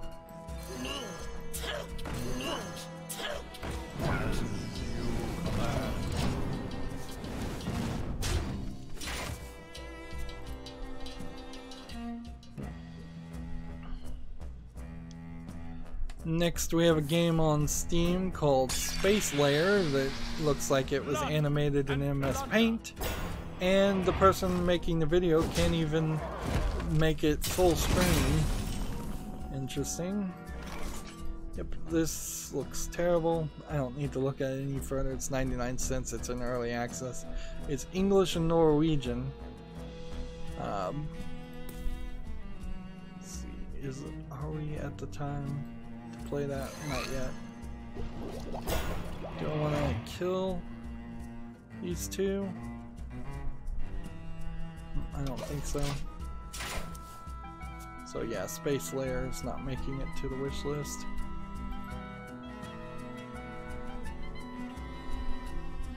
Next we have a game on Steam called The Black Box, which looks like an asset flip, like Unturned survival Minecraft clone. Looks terrible. Just awful. This is probably the worst Minecraft clone I've seen so far. Early access, $16.19 for this garbage. Seriously. Seriously. That's not going nowhere. If I did this much. How long can this go on? How long can this go on? Kill this guy. Next we have a game called Redemption Cemetery Children's Plight Collector's Edition. This is from Big Fish Games. They're $12.99 hidden object games that they release one every 2 weeks. And they're always collector's editions. And they're always just, at best, standard hidden object games. Like, nothing really to say here. I'm not going to be playing any more hidden object games, particularly not at that price tag.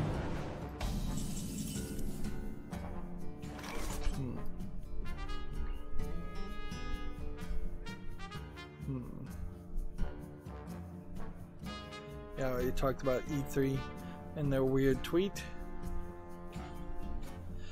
One thing I can say nice about E3 on Twitter, at least, is that it doesn't seem like they try to be hip and post unimportant things on Twitter all the time. It seems like they pretty much only tweet when there's something about E3 that's important to say, and then they stay silent.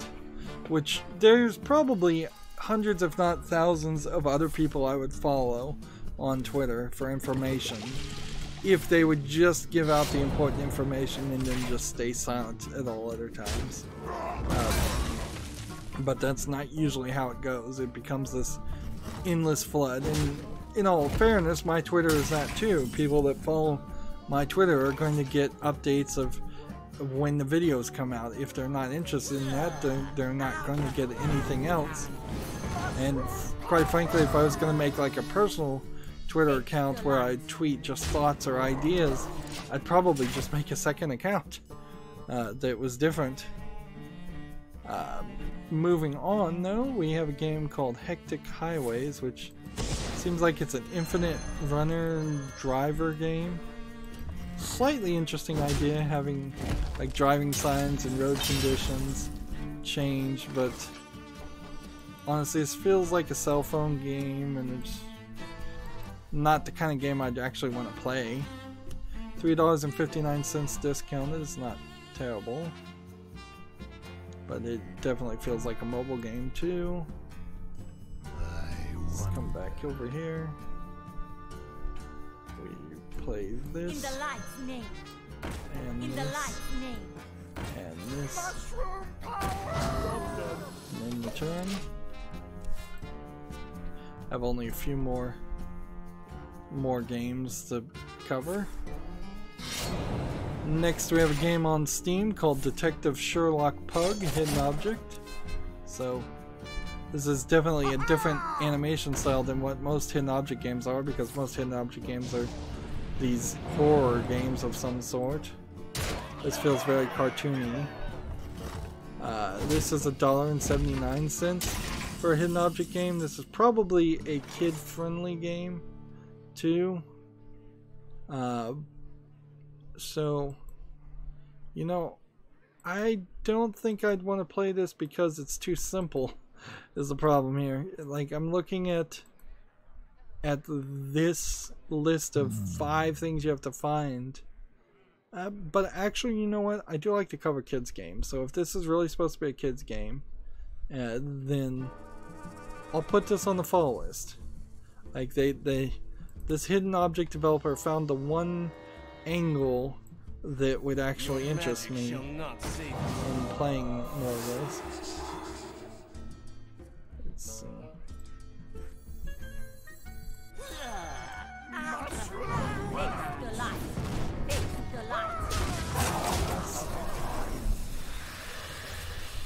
There we go. Next turn. Game Switcher has an article. Cloud gaming isn't an immediate threat to consoles, says the Sony Chief Financial Officer Hiroki Totoki. Interesting.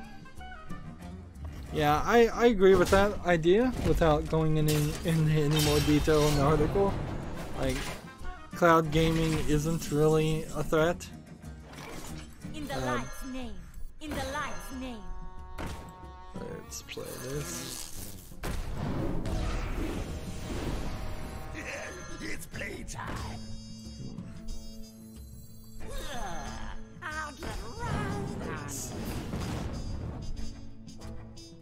Let's go in the turn here and not draw another card. Game Switcher has a different article. Sumo Digital acquires the work-for-hire studio Red Kite. Now, Sumo Digital is the parent company of Crackdown 3 and Snake Pass developer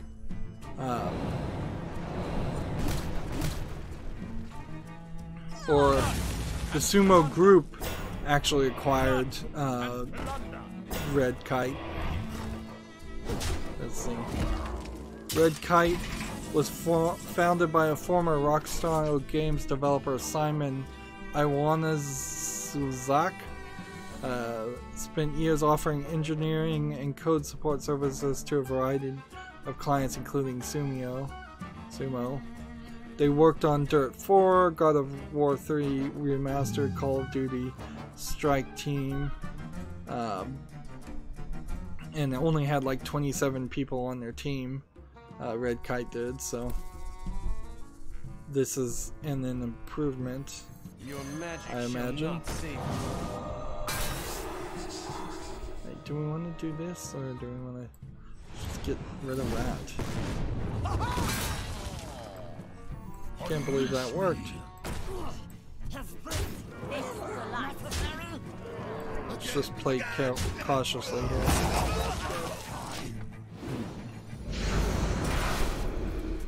Let's see. Game Switcher has another article. GDC partners with Indie Giving to support local San Francisco homeless charities. If that interests you, you can read that article. I imagine GDC is mostly run out of San Francisco or around that area. So, no surprise they would pick that specific charity. I give up. Game Switcher has a blog, The State of the Algorithm, What's Happening to Indies on Steam, ? This is probably an article of a game developer complaining about their game not getting as many sales as it used to. Yeah, the first sentence says, the business of indie games has always been difficult, but recently it's become a lot harder. On October 5th, Valve introduced changes to Steam's algorithm that resulted in less traffic. Let's see, who is this by? It's by Eric Johnson. Let's see if we scroll down and find out who Eric Johnson is. This is kind of a repeated story that's already been talked about, and mostly I'm not sure that it's 100% true.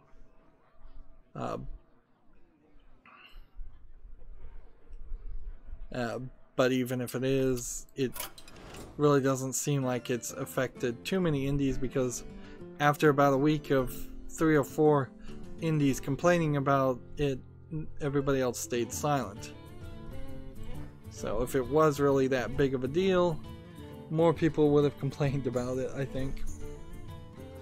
Let's see, we've got a game on Steam called Bloody Trapland 2 Curiosity. This looks like a multiplayer, player versus player, jumping Super Meat Boy style game. It's already mixed reviewed, and I can already tell it's not the kind of game I would want to play. So this is $19.99. It says it's single player, but it's clearly multiplayer focused. So that's not going on my wish list.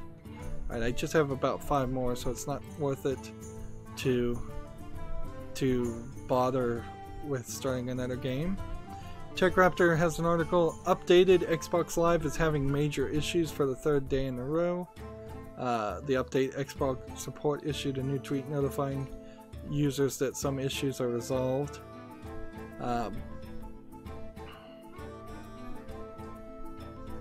Is it because of the Anthem beta? Or it seems like it's signing into the Xbox. Live is the problem. Interesting. You know, I was talking about earlier how people like Bethesda was deleting people complaining about Fallout 76 on their forum, allegedly. You know, if you're running a forum on a game site and you're deleting people's complaints, the next thing that people will do, if they could do it, is they probably would DDoS your forums or your website in some way. Like, if you're going to delete legitimate complaints, you're going to infuriate those people, and if you're going to try and silence them, well, they're going to try and silence you right back. So you're really asking yourself for trouble there. Honestly, if you have a forum and somebody has a complaint, respond courteously and as kind as possible. Lock the forum if you have to, but don't delete it. Like, don't silence people, don't take away their free speech, in the general concept of free speech being something bigger than just what's guaranteed in the United States Constitution. Moving on, GameIndustry.biz, Sony reports a slowdown in PS4 sales. Growth in software offsets expected hardware dip as the system begins 6th year on the shelves. PS Plus subscriptions are up 15% to 36.3 million. There's probably some more data inside that article, but I'm not interested in looking it up or talking about it. Gamasutra has the same article, basically software driving sales in Sony's games division as hardware stutters. That's a long title. Gematsu has an article, Moe-ro Chronicle Hyper coming to the West this spring. This is probably a shoot 'em up game. It's coming to the Nintendo Switch eShop. It's a dungeon RPG that launched January 31st in Japan, and it's an enhanced port of the PC version that released August 2017. So I'll have to look at this game on Steam later on, and but it's a Nintendo eShop only release in the West. So yeah, it seems like the Nintendo eShop is going to be the place for a lot of these games. And I already talked about how Fate Stay Night, the visual novel from 15 years ago, is kind of hard or impossible to get these days and is not available on Steam. So if there is a 15th anniversary re-release, that would be nice on PC. Although maybe it's not worth playing. And that brings me to the Humble Bundle store, which there's no new games bundle. The Caffeine games bundle has 3 days left, so maybe when that ends we'll get a new games bundle, or the monthly bundle probably has some games in it, but I don't look at the monthly bundles. Just save myself some time there. And then I could go back to Twitter and look at all the new tweets, but I'll just save all of that for Monday. So that's gonna be it for this stream. Not too bad. We got one person on the stream talking to me quite a lot, which I love. And we got all the daily quests done on all of the accounts, and we covered all the news, so we'll be back Monday. That's it for the stream. As always, I ask you to like, share, subscribe, comment, and watch every second of my videos. If you want to further follow me on any social media sites, there's a bunch of links down below in the description. And if you want to support me even further, there's a link to Patreon, or you can friend me on Steam and gift me a game off my wishlist. Thank you for watching. Have a good evening.